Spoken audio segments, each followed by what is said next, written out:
ദുരന്ത നിവാരണ പ്രക്രിയയുമായി ബന്ധപ്പെട്ട ചൂരൽമലയിലെ ജനങ്ങളുടെ മനസ്സറിയുന്നൊരു കോടതി വിധിയാണ്.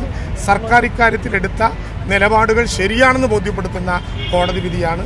സർക്കാർ എടുത്ത നിലപാടുകൾ, അതായത് ഒക്ടോബർ 4 തന്നെ പൊസിഷൻ എടുക്കാനുള്ള നടപടികളിൽ ഒട്ടും നേരം വൈകിയിട്ടില്ല എന്ന് കോടതി നടപടികൾ ബോധ്യപ്പെടുത്തുന്നുണ്ട്. സ്പോൺസർമാരുമായി പിന്നെ പുതുവത്സരത്തിൻ്റെ ആദ്യ ദിനത്തിൽ തന്നെ ബഹുമാനപ്പെട്ട മുഖ്യമന്ത്രി നേരിട്ട് സംസാരിക്കും. അവരോട് ഇതുമായി ബന്ധപ്പെട്ട് ക്യാബിനറ്റ് എടുക്കുന്ന തീരുമാനങ്ങൾ വിശദീകരിക്കും. ഈ പ്രക്രിയയിൽ പൂർണ്ണമായി അവരുടെ പങ്കാളിത്തം ഉണ്ടാകണം എന്ന് ഉറപ്പുവരുത്തും. ഒരു പ്രതിസന്ധിയുമില്ലാതെ അത് പോകാൻ വേണ്ടി കഴിയും. അവിടെ നഷ്ടപരിഹാരം കൊടുക്കുന്നതിന് വേണ്ടിയിട്ടുള്ള തുക നിശ്ചയിക്കാനുള്ള നടപടിക്രമങ്ങൾ ഇപ്പോഴേ ആരംഭിച്ചിട്ടുണ്ട്. അതുകൊണ്ട് ആ കാര്യങ്ങൾ വേഗതയിലാക്കാൻ വേണ്ടി കഴിയും. നമസ്കാരം. മുണ്ടക്കൈ ചൂരൽമല പുനരധിവാസം വൈകി എന്ന പ്രചരണം പൊളിക്കുന്നതാണ് ഇന്നത്തെ കോടതി വിധി. ദുരന്തമുണ്ടായി 2 മാസം പൂർത്തിയാകുന്നതിന് മുൻപ് തന്നെ ദുരന്ത നിവാരണ നിയമപ്രകാരം ഭൂമി ഏറ്റെടുക്കാൻ സർക്കാർ തീരുമാനിച്ചിരുന്നു. ആ സർക്കാർ ഉത്തരവ് ഇപ്പോൾ കോടതിയും അംഗീകരിച്ചു. സർക്കാർ എടുത്ത സമയം ഒട്ടും വൈകിയതല്ല എന്നതാണ് കോടതിക്ക് ബോധ്യപ്പെട്ടിരിക്കുന്നത്. സ്പോൺസർമാരുമായി അടുത്ത ആഴ്ച തന്നെ മുഖ്യമന്ത്രിയുടെ കൂടിക്കാഴ്ച. പുനരധിവസിപ്പിക്കേണ്ടവരുടെ തെളിമയാർന്ന പട്ടിക ഉടനെ.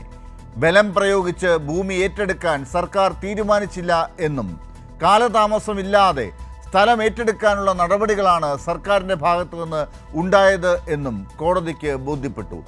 ഇതിനാണ് കോടതി അനുമതി നൽകിയത്. അർഹമായ തുക എസ്റ്റേറ്റ് ഉടമകൾക്ക് നൽകുമെന്ന് റവന്യൂ മന്ത്രി ഇന്ന് പറഞ്ഞു.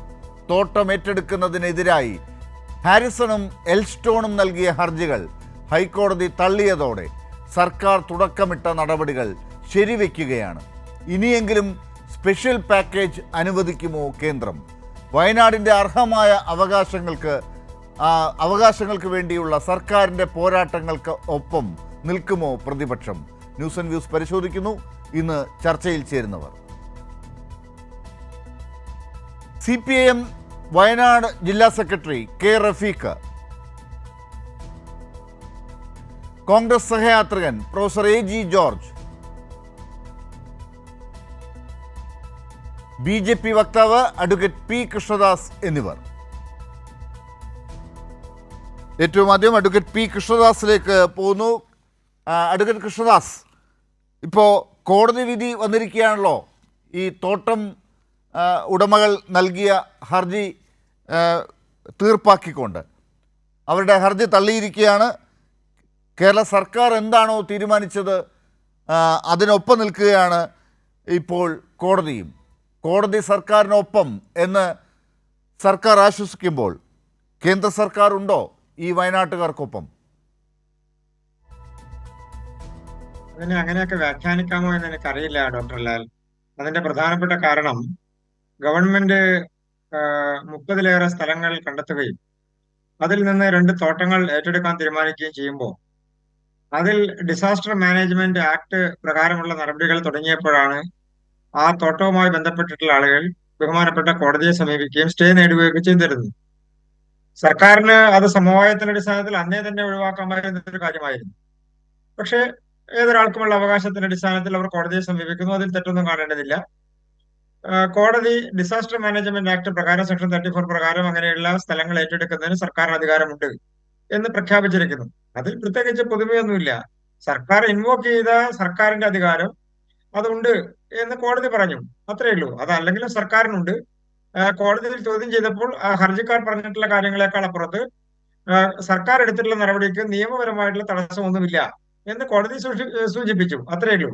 അതിനപ്പുറത്തേക്ക് സർക്കാർ എടുത്ത ഏതെങ്കിലും നടപടിക്കുള്ള അംഗീകാരമാണ് ആയിരുന്നുവെങ്കിൽ സർക്കാർ നേരത്തെ തന്നെ പാക്കേജ് പ്രഖ്യാപിക്കട്ടെ. സർക്കാർ നേരത്തെ തന്നെ സ്ഥലം കണ്ടെത്തി അത് ഏറ്റെടുക്കാനുള്ള നടപടികൾ ആരംഭിച്ചു എന്നുള്ളതല്ലാതെ ഏറ്റെടുത്തിട്ടില്ലല്ലോ. ഇതല്ലെങ്കിൽ മറ്റൊരു സ്ഥലം കണ്ടെത്താനുള്ള നടപടികൾ ഉണ്ടായിട്ടില്ലല്ലോ. പക്ഷെ കഴിഞ്ഞ ദിവസം വരെ അഡ്വക്കേറ്റ് P കൃഷ്ണദാസ്, കഴിഞ്ഞ ദിവസം വരെ നിങ്ങളൊക്കെ പറഞ്ഞുകൊണ്ടിരുന്നത് സർക്കാർ ഇങ്ങനെയൊരു നടപടി തുടങ്ങിയപ്പോൾ തന്നെ അത് കോടതിയിലാണ്. ഇപ്പം സ്ഥലം എവിടെ? ഏറ്റെടുത്ത സ്ഥലം എവിടെ? തർക്കത്തിലാണല്ലോ, നിയമ പോരാട്ടത്തിലാണല്ലോ, ഇതെല്ലാം അങ്ങനെ എത്തിയിരിക്കുകയാണല്ലോ എന്ന് നിങ്ങൾ സർക്കാരിനെ വിമർശിച്ചതാണല്ലോ. അതല്ല എന്ന് തെളിഞ്ഞിരിക്കുകയല്ലേ കാര്യങ്ങൾ? അങ്ങനെയല്ലല്ലോ ലാൽ. തെറ്റായ കാര്യങ്ങളൊന്നും ഞങ്ങൾ പറഞ്ഞിട്ടില്ലല്ലോ, ഉള്ള കാര്യങ്ങളല്ലേ പറഞ്ഞത്. കോടതിയിൽ ഉണ്ടായിരുന്നു ഹർജി. ഇന്ന് കോടതി ഉത്തരവ് പുറപ്പെടുവിച്ചു. നാളെ അതിന്റെ പുറത്ത് നടപടികൾ ആരംഭിക്കുമ്പോൾ ആ നടപടികൾ ആരംഭിക്കണം. സ്വാഭാവികമായും അതാണ് അതിന്റെ നടപടി. പിന്നെ സർക്കാരിനെ സംബന്ധിച്ച് സർക്കാരിന് ഇതിൽ വേഗത ഉണ്ടായിരുന്നുവെങ്കിൽ ഇതുമായി ബന്ധപ്പെട്ടുകൊണ്ട് ഇനിയുള്ള അതിന്റെ അത് ദുരന്തം അനുഭവിക്കുന്ന ആളുകളുടെ പട്ടിക തയ്യാറാക്കുന്ന കാര്യത്തിൽ, അതിൽ അർഹരായിട്ടുള്ള ആളുകളെ ചേർക്കുന്ന കാര്യത്തിൽ, അർഹരായിട്ടുള്ളവരുടെ ലിസ്റ്റ് കണ്ടെത്തുന്ന കാര്യത്തിൽ, അതെല്ലാം സർക്കാർ എടുത്തുള്ള നടപടികൾ ഇപ്പോ ചോദ്യചിഹ്നം പോലെ നിൽക്കുകയല്ലേ. ഈ സർക്കാരിന്റെ തന്നെ നേതൃത്വം കൊടുക്കുന്ന റവന്യൂ വകുപ്പിന്റെ മന്ത്രിയുടെ പാർട്ടിയുടെ ജില്ലാ സെക്രട്ടറി തന്നെ എന്താ പറഞ്ഞിട്ടുള്ളത് നേരത്തെ ഇതുമായി ബന്ധപ്പെട്ടുകൊണ്ട് അവർ എത്രയോ ആരോപണങ്ങൾ ഉന്നയിച്ചിട്ടുള്ളത്. ഇപ്പൊ ലിസ്റ്റ് കഴിഞ്ഞ ദിവസം പുറത്തു വന്നപ്പോൾ വയനാട്ടിൽ ഉണ്ടായിട്ടുള്ള ജനങ്ങളുടെ പ്രതിഷേധം എത്രയാണ്? നിങ്ങളടക്കമുള്ള മാധ്യമങ്ങൾ അത് കൊടുത്തതല്ലേ? അല്ല, നിങ്ങൾ ലിസ്റ്റ് കൊടുത്തതെന്ന് കരട് എനിക്കറിയില്ല, ലിസ്റ്റ് പക്ഷെ കരടാണ് മാധ്യമങ്ങളിൽ അത് റിപ്പോർട്ട് ചെയ്തല്ലേ. കരടാണ് പുറത്തു വന്നത്. കരട് ലിസ്റ്റ് എപ്പോഴും ഇങ്ങനെ ആയിരിക്കുമല്ലോ, പരാതികൾ ഉണ്ടാകും, അത് തീർപ്പാക്കി അന്തിമ ലിസ്റ്റ് വരും. അന്തിമ ലിസ്റ്റ് ഉടനെ വരും എന്നാണ് ഇപ്പോൾ സർക്കാർ പറഞ്ഞിരിക്കുന്നത്. അത് വരട്ടെ. പക്ഷേ ഈ കാര്യങ്ങളൊക്കെ മറ്റേതൊരു ദുരന്ത ഭൂമിയിലും മറ്റേതൊരു സംസ്ഥാനത്തും രാജ്യത്ത് തന്നെയും ഉണ്ടായിട്ടുള്ള മറ്റ് ദുരന്തങ്ങൾ നേരിടുന്നതിനേക്കാൾ വേഗതയിലാണ് കേരളത്തിൽ നടക്കുന്നത് എന്ന് ആണ് മനസ്സിലാക്കേണ്ടത്. ഇപ്പോൾ 3-4 മാസങ്ങൾ കഴിയുമ്പോഴേക്കും കോടതി തന്നെ സർക്കാർ ഏറ്റെടുത്ത ഭൂമിയിൽ അത് അങ്ങനെ തന്നെ മതി, അത് മുന്നോട്ട് പോകാം എന്ന് അംഗീകരിക്കുമ്പോൾ അത് നിങ്ങൾക്കത് എങ്ങനെ വേണമെങ്കിലും വ്യാഖ്യാനിക്കാം. അതങ്ങനെ അല്ല കോടതി പറഞ്ഞത് എന്നൊക്കെ വേണമെങ്കിൽ പറയാം. അതിൻ്റെ വേഗത കുറച്ചുകൂടെ കൂട്ടാമായിരുന്നു എന്നൊക്കെ നിങ്ങൾ ഇപ്പോൾ പറയുന്നുണ്ട്. പക്ഷേ ഇതിനേക്കാൾ വേഗതയിൽ ഇന്ത്യയിൽ എവിടെയും നടന്നതായി കാണുന്നുമില്ല. അങ്ങനെ വരുമ്പോൾ ഒരു അംഗീകാരം കൊടുത്തില്ലെങ്കിലും അവഹേളിക്കാതെ കൂടെ നിന്നുകൊണ്ട് ഈ സർക്കാർ ചെയ്യുന്ന പുനരധിവാസ പ്രക്രിയയെ സഹായിക്കാനുള്ള കേന്ദ്ര നിലപാട് ഒന്ന് വേഗത്തിലാക്കിക്കൂടെ? ഡോക്ടർ ലാൽ, ഈ ദുരന്തമുണ്ടായ ആ നിമിഷം മുതൽ കേന്ദ്ര ഗവൺമെന്റും കേന്ദ്ര ഗവൺമെന്റിന്റെ സംവിധാനങ്ങളും കേന്ദ്രമന്ത്രിമാരടക്കമുള്ള ആളുകൾ, ഒരു കേന്ദ്രമന്ത്രി തന്നെ അവിടേക്ക് ഡെപ്യൂട്ടി ചെയ്യപ്പെട്ട് ശ്രീ ജോർജ് കുര്യന്റെ നേതൃത്വത്തിൽ ആ ദിവസം മുതൽ കേന്ദ്ര ഗവൺമെന്റിന്റെ എല്ലാ വകുപ്പുകളെയും യോജിപ്പിച്ചുകൊണ്ട് NDRFന്റെ സംഘത്തെ ആണെങ്കിലും സൈന്യത്തെ ആണെങ്കിലും എയർഫോഴ്സിനെ ആണെങ്കിലും എല്ലാം സംയോജിപ്പിച്ചുകൊണ്ട് സംസ്ഥാനത്തിന്റെ ഒരു പങ്കും കുറച്ച് കണ്ടുകൊണ്ടല്ല, നേരത്തെയും ഇതിന്റെ ചർച്ചകൾ ഉണ്ടായ സമയത്ത് നമ്മൾ സൂചിപ്പിച്ചിട്ടുള്ളതാണ്. ആദ്യഘട്ടങ്ങളിൽ സംസ്ഥാന ഗവൺമെന്റും അതിന്റെ ഉദ്യോഗസ്ഥന്മാരും അതുപോലെ തന്നെ പോലീസ് സേനയും റവന്യൂ വകുപ്പിലെ ഉദ്യോഗസ്ഥന്മാരും എല്ലാവരും അന്ന് കഠിനാധ്വാനം ചെയ്തിട്ടുണ്ട്. സന്നദ്ധ സംഘടനകളുടെ പ്രവർത്തകർ, എത്രയോ സന്നദ്ധ സംഘടനകളുടെ പ്രവർത്തകർ, രാഷ്ട്രീയ പ്രവർത്തകർ, വിവിധ രാഷ്ട്രീയ പാർട്ടികളുടെ നേതാക്കന്മാർ, പ്രവർത്തകർ, അവരെല്ലാം നിരന്തരമായി ഇവിടെ കഠിനാധ്വാനം ചെയ്തതിന്റെയും സമവായങ്ങൾ ഉണ്ടാക്കിക്കൊണ്ട് ഏതെങ്കിലും തരത്തിലുള്ള പരാതികൾ ഉണ്ടെങ്കിൽ പരിഹരിച്ചുകൊണ്ട് എല്ലാ തരത്തിലുള്ള സഹായങ്ങളും അവിടേക്ക് കൊണ്ടുവരാൻ വേണ്ടിയുള്ള പ്രയത്നം നടത്തിക്കൊണ്ട്, പ്രത്യേകിച്ച് വീടുകൾ വെച്ച് കൊടുക്കുന്ന കാര്യത്തിലുള്ള വാഗ്ദാനങ്ങളുടെ കാര്യത്തിലാണെങ്കിലും ഓഫറുകൾ വെക്കുന്ന കാര്യത്തിലാണെങ്കിലും അതിനുള്ള സഹായങ്ങൾ നൽകുന്നതിനുള്ള ശ്രമങ്ങൾ നടത്തുന്ന കാര്യത്തിലാണെങ്കിലും ഒക്കെ എല്ലാവരും നടത്തിയുള്ള ശ്രമങ്ങൾ ശ്ലാഘനീയം തന്നെയാണ്. ഇനി മറ്റൊരു പ്രധാനപ്പെട്ട കാര്യം, BJPയുടെ 5 സർക്കാരുകൾ 70 കോടി രൂപ നിലവിൽ സംസ്ഥാന സർക്കാരിന് കൈമാറി കഴിഞ്ഞിട്ടുണ്ട്.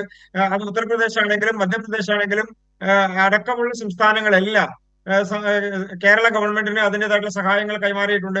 അപ്പൊ കേരളത്തിലെ മാത്രമല്ല മറ്റ് സംസ്ഥാനങ്ങളുടെ മുഖ്യമന്ത്രിമാരും അതുമായി ബന്ധപ്പെട്ടുകൊണ്ടുള്ള സർക്കാരുകളും എല്ലാം ഈ തരത്തിൽ കേരളത്തോട് അനുഭവപൂർവമായ നിലപാടുകൾ സ്വീകരിച്ചിട്ടുണ്ട്. കേന്ദ്ര ഗവൺമെന്റും അതൊക്കെ ശരിയാണ്. അതൊക്കെ അത്തരത്തിൽ കാര്യങ്ങൾ ചെയ്തിട്ടുണ്ട്. അതൊന്നും കുറച്ച് കാണാൻ പറ്റില്ല. പക്ഷെ അതുപോലെ തന്നെ കേരളവും മറ്റ് പ്രദേശങ്ങളിലൊക്കെ ഇതുപോലുള്ള ദുരന്തങ്ങൾ ഉണ്ടാകുമ്പോൾ കേരളവും മുന്നിട്ടിറങ്ങിയിട്ടുണ്ട്. കേരള സർക്കാരും സഹായങ്ങൾ നൽകിയിട്ടുണ്ട്. കേരളത്തിലുള്ള സാമൂഹ്യ രാഷ്ട്രീയ സംഘടനകളും അവരെയൊക്കെ സഹായിച്ചത് നമുക്കറിയുകയും ചെയ്യാം. അതൊക്കെ അവിടെ ഉണ്ട് കൃഷ്ണദാസ്. അതല്ല എൻ്റെ ഒരു ചോദ്യം ഞാൻ വീണ്ടും ഒന്നുകൂടി ഒന്ന് ഊന്നി ആവർത്തിച്ചുകൊണ്ട് ഞാൻ അടുത്ത അതിഥികളിലേക്ക് പോകാം. ഈ കാര്യത്തിൽ കേന്ദ്ര സർക്കാർ താങ്കൾ പറഞ്ഞതുപോലെയുള്ള സഹായങ്ങളൊക്കെ കേരളത്തിലെ വയനാട്ടിലെ ചൂരൽമലയിലെ ദുരന്ത ഭൂമിയിൽ ചെയ്തിട്ടുണ്ട് എന്ന് താങ്കൾ എടുത്തു പറയുമ്പോഴും സന്നദ്ധരായി ചെയ്ത ആളുകൾക്ക് നമുക്ക് കയ്യടി കൊടുക്കേണ്ടി വരും. കൂടുതൽ കയ്യടി കേന്ദ്ര സർക്കാരിൻ്റെ പെട്ടെന്നുള്ള റിയാക്ഷനും റെസ്പോൺസിനും കൊടുക്കാൻ സാധിക്കുമായിരുന്നു. പക്ഷെ അത് കൊടുത്തിട്ടുമുണ്ട് നമ്മൾ. പക്ഷേ അതിനൊക്കെ പിന്നീട് ബില്ല് വരുന്ന കാഴ്ചയും നമ്മൾ കണ്ടു. അപ്പോൾ പിന്നെ കയ്യടിക്കണോ അതോ ഇതിനേക്കാൾ ബില്ല് കുറച്ച് തരുന്ന ആളുകളെ നമ്മൾ ഭാവിയിൽ അന്വേഷിക്കണോ എന്ന തോന്നലുണ്ടാകും നമുക്ക്? ഡോക്ടർ ലാൽ, നമുക്ക് രാഷ്ട്രീയത്തെ രാഷ്ട്രീയമായും നടക്കുന്ന പ്രവർത്തനങ്ങളെ അതിൻ്റെതായിട്ടുള്ള അർത്ഥത്തിലും കണ്ടുകൊണ്ട് മാത്രമേ ഈ തരത്തിലുള്ള രംഗങ്ങളിൽ നമുക്ക് പ്രവർത്തിക്കാൻ വേണ്ടി കഴിയും. രാഷ്ട്രീയത്തെ കണ്ടുകൊണ്ട് നമുക്ക് ഏത് തരത്തിലുള്ള ദോഷവും കണ്ടെത്തി അതിനെ വിമർശിക്കാനും അതിനുള്ള രാഷ്ട്രീയം കണ്ടെത്തി പ്രചരണം നടത്താനുള്ള അവകാശം എല്ലാ രാഷ്ട്രീയ പാർട്ടികൾക്കുമുണ്ട്, സർക്കാരുകൾക്കുമുണ്ട്. പക്ഷെ അതേസമയം തന്നെ അതുമായി ബന്ധപ്പെട്ടുകൊണ്ട് നടക്കുന്ന യാഥാർത്ഥ്യങ്ങളെ കണ്ടില്ല എന്ന് നടിച്ചുകൊണ്ട് മുന്നോട്ട് പോകുന്നത് ശരിയല്ലല്ലോ. കേന്ദ്ര ഗവൺമെന്റ് ബില്ല് കൊടുത്തു എന്ന് പ്രചരിപ്പിക്കുന്ന സമയത്ത് തന്നെ അതിന്റെ ബില്ലിന്റെ ഒരു രൂപമെങ്കിലും നാളിതുവരെ 2006 ശേഷമുള്ള ബില്ലുകളാണ് നമ്മൾ പലപ്പോഴും ചർച്ച ചെയ്ത് കഴിഞ്ഞിട്ടുള്ളതാണ്. അതിന് ഏതെങ്കിലും ഒരു തുക കൊടുത്തതുമായി ബന്ധപ്പെട്ടുകൊണ്ടാണ് തർക്കമുള്ളതെങ്കിൽ തർക്കമില്ല. ഞാൻ അതിന്റെ ഒന്നും തർക്കത്തിലേക്ക് കടക്കാൻ ആഗ്രഹിക്കുന്നില്ല. നമ്മൾ നേരത്തെയും ഇത് സൂചിപ്പിച്ചിട്ടുണ്ട്. KSEBക്ക് സർക്കാർ പൈസ കൊടുത്തിട്ടുണ്ട്. ഡിപ്പാർട്ട്മെന്റുകൾക്ക് പരസ്പരം പൈസ കൊടുക്കുക എന്നുള്ളത് അതാത് ഡിപ്പാർട്ട്മെന്റുകൾക്ക് ചെലവാകുന്ന പണം മറ്റൊരു ഡിപ്പാർട്ട്മെന്റ് ആണ് ചെലവാക്കുന്നതെങ്കിൽ അതിൽ നിന്ന് കിഴിക്കുക എന്നുള്ളത് സ്വാഭാവികമായി നടക്കുന്ന പ്രക്രിയയാണ്. ആ പ്രക്രിയക്ക് അപ്പുറത്തൊന്നും അതിനകത്തില്ല. പിന്നെ അതിനെ ഒരു വിമർശനമായി നിങ്ങൾക്ക് കാണാമെങ്കിൽ കാണാം, ഞാനതിൽ തെറ്റൊന്നും കാണുന്നില്ല. പക്ഷെ അല്ല അതേസമയം തന്നെ അത് അതിന്റെ അത് കേന്ദ്ര ഗുണവശത്തെയും സർക്കാർ അതുമായി ചെയ്യുമ്പോഴാണ് ബന്ധപ്പെട്ടുകൊണ്ടുള്ള നമുക്കിപ്പോ നടപടികളെയും കണ്ടുകൊണ്ട് വേണം മുന്നോട്ട് വിവിധ പോകാൻ. ഏജൻസികൾ സഹായങ്ങൾ നൽകുമ്പോൾ അവർക്കിപ്പോൾ താങ്കൾ KSEBയെ ഇടയ്ക്കിടയ്ക്ക് ചർച്ചകളിൽ പറയാറുള്ളത് കൊണ്ട് ഞാൻ പറയുകയാണ്, അവരെയൊക്കെ നമുക്ക് സഹായിക്കാനായി വിവിധ സഹായങ്ങൾ കേന്ദ്രം ഉൾപ്പെടെയുള്ള സ്ഥലങ്ങളിൽ നിന്ന് കിട്ടുമ്പോൾ ആ സഹായത്തിൻ്റെ ഒരു വിഹിതം ഇത്തരം ഏജൻസികൾക്ക് കൊടുത്താലാണ് ഈ ഏജൻസികളെ നമുക്ക് പിടിച്ചു നിർത്താനാകുക. അതുകൊണ്ട് അവർക്ക് കൊടുക്കുന്നതിൽ തെറ്റുണ്ടെന്ന് ഞാൻ പറയില്ല, അത് താങ്കളും സമ്മതിക്കുന്നതാണ് എനിക്ക് തോന്നുന്നത്. പക്ഷെ കേന്ദ്രം രാജ്യത്തെ മുഴുവൻ ഒരു കുട കീഴിലാക്കി കൊണ്ടുപോകേണ്ട ഒരു സംവിധാനമാണ് കേന്ദ്ര സർക്കാർ. ആ സർക്കാർ മറ്റ് സംസ്ഥാനങ്ങളിൽ ദുരന്തമുണ്ടാകുമ്പോൾ അവരെ ചാടി വീണ് അവർക്ക് സഹായങ്ങൾ നൽകുന്നത് പോലെ തോന്നിപ്പിക്കുകയും കേരളത്തിൻ്റെ കാര്യത്തിൽ മാത്രം ഒരു ശത്രുതാ മനോഭാവം പോലെ ഇപ്പോൾ വയനാട് ചൂരൽമലയുടെ കാര്യത്തിൽ ഇതുവരെ ഒരു സ്പെഷ്യൽ പാക്കേജ് വന്നിട്ടില്ല. അങ്ങനെയൊക്കെ ചെയ്യുമ്പോൾ നമുക്ക് ഇത്തരം ചോദ്യങ്ങൾ ചോദിക്കാതിരിക്കാൻ പറ്റുമോ? അതിന് രാഷ്ട്രീയമെന്ന് പറഞ്ഞ് താങ്കൾ വിമർശിച്ചാൽ ശരിയാവോ? ഡോക്ടർ ലാൽ, എല്ലാ സംസ്ഥാനങ്ങളോടും അതാത് സംസ്ഥാനത്തിന്റെ NDRF ഫണ്ടിന്റെ വിഹിതത്തിന്റെ അടിസ്ഥാനത്തിൽ മാത്രമേ കേന്ദ്ര ഗവൺമെന്റിന് കൊടുക്കാൻ വേണ്ടി കഴിയൂ, കൊടുത്തിട്ടുള്ളൂ എന്ന് വിശ്വസിക്കുന്ന ഒരാളാണ് ഞാൻ. അതിന്റെ പ്രധാനപ്പെട്ട കാരണം അങ്ങനെ അല്ലാതെ ഒരു ഒരു എക്സോർബിറ്റന്റ് എമൗണ്ട് ഏതെങ്കിലും ഒരു സർക്കാരിന് കൊടുക്കാൻ വേണ്ടി കഴിയുമോ എന്ന് എനിക്കറിയില്ല. അങ്ങനെയൊക്കെ അത് പരിശോധിക്കാവുന്നതാണ്. മറ്റൊരു പ്രധാനപ്പെട്ട കാര്യം, ഞാൻ KSEBക്ക് കൊടുത്തതിനെ വിമർശിച്ചതല്ല. അതുകൊണ്ടാണ് ഞാൻ വീണ്ടും വീണ്ടും സൂചിപ്പിച്ചത്. അത് എയർ ബില്ലിന്റെ കാര്യത്തിലാണെങ്കിലും KSEBയുടെ ബില്ലിന്റെ കാര്യത്തിലാണെങ്കിലും ഇനി വാട്ടർ അതോറിറ്റിയുടെ ബില്ലിന്റെ കാര്യത്തിലാണെങ്കിലും മറ്റേതെങ്കിലും വകുപ്പിന്റെ ബില്ലിന്റെ കാര്യത്തിലാണെങ്കിലും അത് അതാത് വകുപ്പുകളിൽ നിന്ന് തട്ടിക്കഴിക്കുക തന്നെ ചെയ്യും. അത് സ്വാഭാവികമായി നടക്കുന്ന പ്രോസസ്സാണെന്ന് ഞാൻ അല്ല, ഇത്തരം സഹായങ്ങൾ കേന്ദ്ര നൽകിയിട്ടാണ് അത് ഗവൺമെന്റിനെ ചെയ്തതെങ്കിൽ സംബന്ധിച്ച് ഓക്കെ. കേന്ദ്ര സർക്കാർ ഇപ്പോൾ ദുരന്ത എന്താണ് ആദ്യത്തെ രക്ഷാ ദൗത്യം നിർവഹിക്കുന്ന സമയത്ത് ഓടി വന്ന് കാര്യങ്ങൾ ചെയ്യുമ്പോൾ അതിൻ്റെ ബില്ല് അയക്കുന്നത് വലിയ താമസമില്ലാതെ വരുന്നു. അതൊക്കെ വരുമ്പോഴാണ് നമുക്ക് ഈ ചോദ്യം ചോദിക്കേണ്ടി വരുന്നത്. അത് അയക്കാതെ ഇത് പ്രധാനമന്ത്രി വന്ന അതേ വേഗതയിൽ അതേ താല്പര്യത്തോടു കൂടി ആ കുട്ടിയെ എടുത്ത് ഉമ്മ വെച്ചതുപോലെയൊക്കെയുള്ള കാര്യങ്ങളൊക്കെ നമ്മൾ കണ്ടതാണല്ലോ. അതൊക്കെ അന്ന് കേരളം വല്ലാതെ പുളകം കൊണ്ടതാണ് ആ സമയത്തൊക്കെ. അപ്പോൾ അങ്ങനെയൊക്കെ ചെയ്ത സമയത്ത് പിന്നീട് പാക്കേജും കൂടി വന്നിരുന്നുവെങ്കിൽ അത് നമുക്കൊരു വാർത്തയായി കൊടുക്കാൻ പറ്റുന്നില്ലല്ലോ സാർ. അതിന് നിങ്ങൾക്കും താല്പര്യമില്ലേ? ഇന്നിപ്പോൾ തമിഴ്നാട്ടിൽ കണ്ടൊരു കാഴ്ച എന്താണ്? അവിടുത്തെ സർക്കാരിനെ പലതും പ്രേരിപ്പിക്കാൻ വേണ്ടി നിങ്ങളുടെ പാർട്ടിയുടെ അവിടുത്തെ അധ്യക്ഷൻ ഒരു ചാട്ടവാറെടുത്ത് സ്വന്തം ദേഹത്തടിക്കുന്ന കാഴ്ചയൊക്കെ കണ്ടു. വ്രതമായും എന്തോ സമരമാർഗമായിട്ടോ ഒക്കെ അത് പറഞ്ഞിട്ടുണ്ട്. ഇവിടുത്തെ BJPയുടെ അധ്യക്ഷൻ അതുപോലെ ഒരു ചാട്ടയെടുത്ത് അടിച്ച് വയനാടിന് വേണ്ടി പണം കൊണ്ടുവന്നിരുന്നുവെങ്കിൽ കൈയടിച്ചേനെ നമ്മൾ ഈ ചർച്ചയിൽ എഴുന്നേറ്റ് നിന്ന്. ലാൽ ആ കാര്യങ്ങൾ പരിശോധിച്ചിട്ടുണ്ടാകുമെന്നാണ് ഞാൻ വിശ്വസിക്കുന്നത്. പക്ഷേ അങ്ങേക്ക് ഈ ചാനലിൽ ഇരിക്കുമ്പോൾ അതേ പറയാൻ കഴിയൂ എന്നുള്ളത് ഞാൻ വിശ്വസിക്കുകയാണ്. കേന്ദ്ര ഗവൺമെന്റ് NDRFൽ നിന്ന് SDRFിലേക്ക് കൊടുക്കുന്ന പണം തന്നെയാണ് സംസ്ഥാന സർക്കാരിന്റെ വിഹിതം കൂടി ചേർത്തുകൊണ്ട് സ്വാഭാവികമായും ചെലവഴിക്കാൻ കഴിയുക.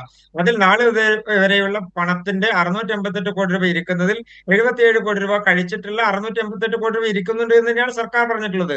ഇനി മുഖ്യമന്ത്രിയുടെ ദുരിതാശ്വാസ നിധിയിലും അതുപോലെ തന്നെ പണം ഇരിക്കുന്നുണ്ട്. അപ്പൊ ഞാൻ ഒന്നിനെയും കുറച്ച് കണ്ടുകൊണ്ടല്ല പറയുന്നത്. കേന്ദ്ര ഗവൺമെന്റ് കൊടുത്തില്ല അത് നമ്മൾ ചർച്ച ചെയ്തതാണ്. മാത്രമേ ഞാൻ പറഞ്ഞു. SDRFിലെ പണം അവിടെ ബാക്കി വന്നത് എങ്ങനെയാണെന്നുള്ളതൊക്കെ നമുക്കറിയാം. അതൊക്കെ എന്തിനു ഉപയോഗിക്കാനുള്ളതാണെന്ന് നമുക്കറിയാം. വയനാട് പുനരധിവാസത്തിന് അത് ഉപയോഗിക്കാൻ പറ്റില്ല എന്നുള്ളത് നമുക്കറിയാം. അവിടുത്തെ ഇതുവരെയുള്ള പല കമ്മിറ്റ്മെൻറ്റുകളും നടപ്പിലാക്കാനുള്ള പൈസയൊക്കെ അതിനകത്തുണ്ട് എന്നുള്ളതും നമുക്കറിയാം. ഞാൻ വരാം, അതൊക്കെ കോടതിയെ അറിയിച്ചിട്ടുമുള്ളതാണ്. ഇനി അത് കോടതി അതിനകത്ത് വിശ്വാസമുണ്ടല്ലോ കോടതിക്ക് കാര്യങ്ങൾ, അതുകൊണ്ടാണല്ലോ കോടതി അതിനകത്തൊന്നും പറയാത്തത്. ഞാൻ വരാം. ശ്രീ K റഫീഖിലേക്ക് വരുന്നു. റഫീഖ്, ഇപ്പോൾ SDRFിൻ്റെ പേരിലുള്ള ഇപ്പോൾ കൃഷ്ണദാസ് ചൂണ്ടിക്കാട്ടിയതുപോലെയുള്ള കാര്യങ്ങൾ കോടതിയുടെ ഭാഗത്ത് നിന്ന് ചില പരാമർശങ്ങൾ വന്നപ്പോൾ തന്നെ എല്ലാ മാധ്യമങ്ങളും നിങ്ങളെയൊക്കെ വിളിച്ചിരുത്തി ചോദ്യങ്ങൾ ചോദിക്കുകയും വലിയ ചർച്ച ചെയ്യുകയും ചെയ്തതാണ്. ഇന്ന് കോടതിയിൽ നിന്ന് സംസ്ഥാന സർക്കാർ ചെയ്ത ഒരു പ്രവൃത്തി, ഈ വയനാട് രക്ഷാദൗത്യവുമായി ബന്ധപ്പെട്ട് പുനരധിവാസവുമായി ബന്ധപ്പെട്ട് ഭൂമി ഏറ്റെടുക്കുന്നതുമായി ബന്ധപ്പെട്ട് നടത്തിയ പ്രവർത്തനത്തെ അത് ശരിവെച്ചുകൊണ്ട് ഇന്നിപ്പോൾ കോടതിയിൽ നിന്ന് വിധി വന്നിരിക്കുന്നു. വലിയ ചർച്ചകൾ കാണുന്നില്ല, പക്ഷേ നിങ്ങൾക്ക് അക്കാര്യത്തിലൊരു ആശ്വാസമുണ്ടോ? എനിക്ക് അവിടത്തുള്ള വോയിസ് ക്ലിയർ ആവാത്ത പ്രശ്നമുണ്ട്. താങ്കളുടെ ചോദ്യം ഉൾപ്പെടെ വ്യക്തമായില്ല, പക്ഷെ മനസ്സിലാക്കിയത് വെച്ച് പറയുകയാണ്. അതായത് ഇപ്പൊ ഏതായാലും ഇന്നിപ്പോ കോടതിയിൽ നിന്ന് വളരെ സ്വാഗതാർഹമായൊരു വിധിയാണ് ഉണ്ടായിട്ടുള്ളത്.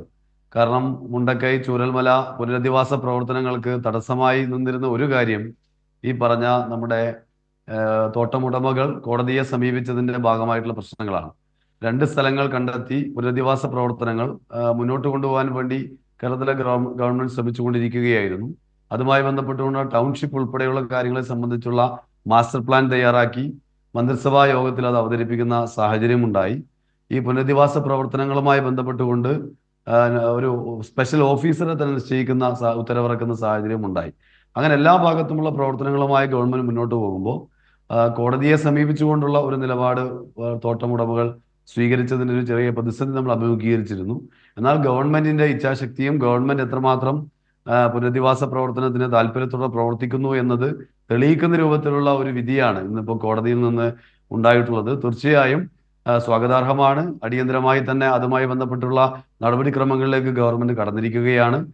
പുനരധിവാസ പ്രവർത്തനങ്ങൾ എത്രയും വേഗത്തിലാക്കാനുള്ള ഗവൺമെന്റിന്റെ നീക്കത്തിന് ശക്തി പകരുന്ന ഒരു വിധി തന്നെയാണ്. ഇത് ഗവൺമെന്റിന്റെ ഒരു നിലപാടാണ് ഇങ്ങനെ ഒരു വിധി സമ്പാദിക്കുന്നതിലേക്ക് എത്തിയിട്ടുള്ളത്. സാധാരണഗതിയിൽ ഇത്തരം നിയമ വ്യവഹാരങ്ങൾ ഒരുപാട് നീണ്ടുപോകുന്നതാണ്. എന്നാൽ കേരളത്തിലെ ഗവൺമെന്റ് വളരെ ഫലപ്രദമായി ഇടപെട്ടതുകൊണ്ട് ആ നിലയിൽ ഉണ്ടായിട്ടുള്ളത്. അത് നമുക്കറിയാം, ദുരന്തത്തിന്റെ ആദ്യഘട്ടം മുതൽ ഈ നിമിഷം വരെ മുണ്ടക്കൈ ചുരൽമല ദുരന്ത ബാധിതരെ അവരുടെ എല്ലാവരെയും ചേർത്ത് പിടിച്ചുകൊണ്ടുള്ള പ്രവർത്തനങ്ങളുമായിട്ടാണ് കേരളത്തിലെ ഇടതുപക്ഷ ജനാധിപത്യ മുന്നണിയുടെ ഗവൺമെന്റ് മുന്നോട്ട് പോകുന്നത് നമുക്കറിയാം.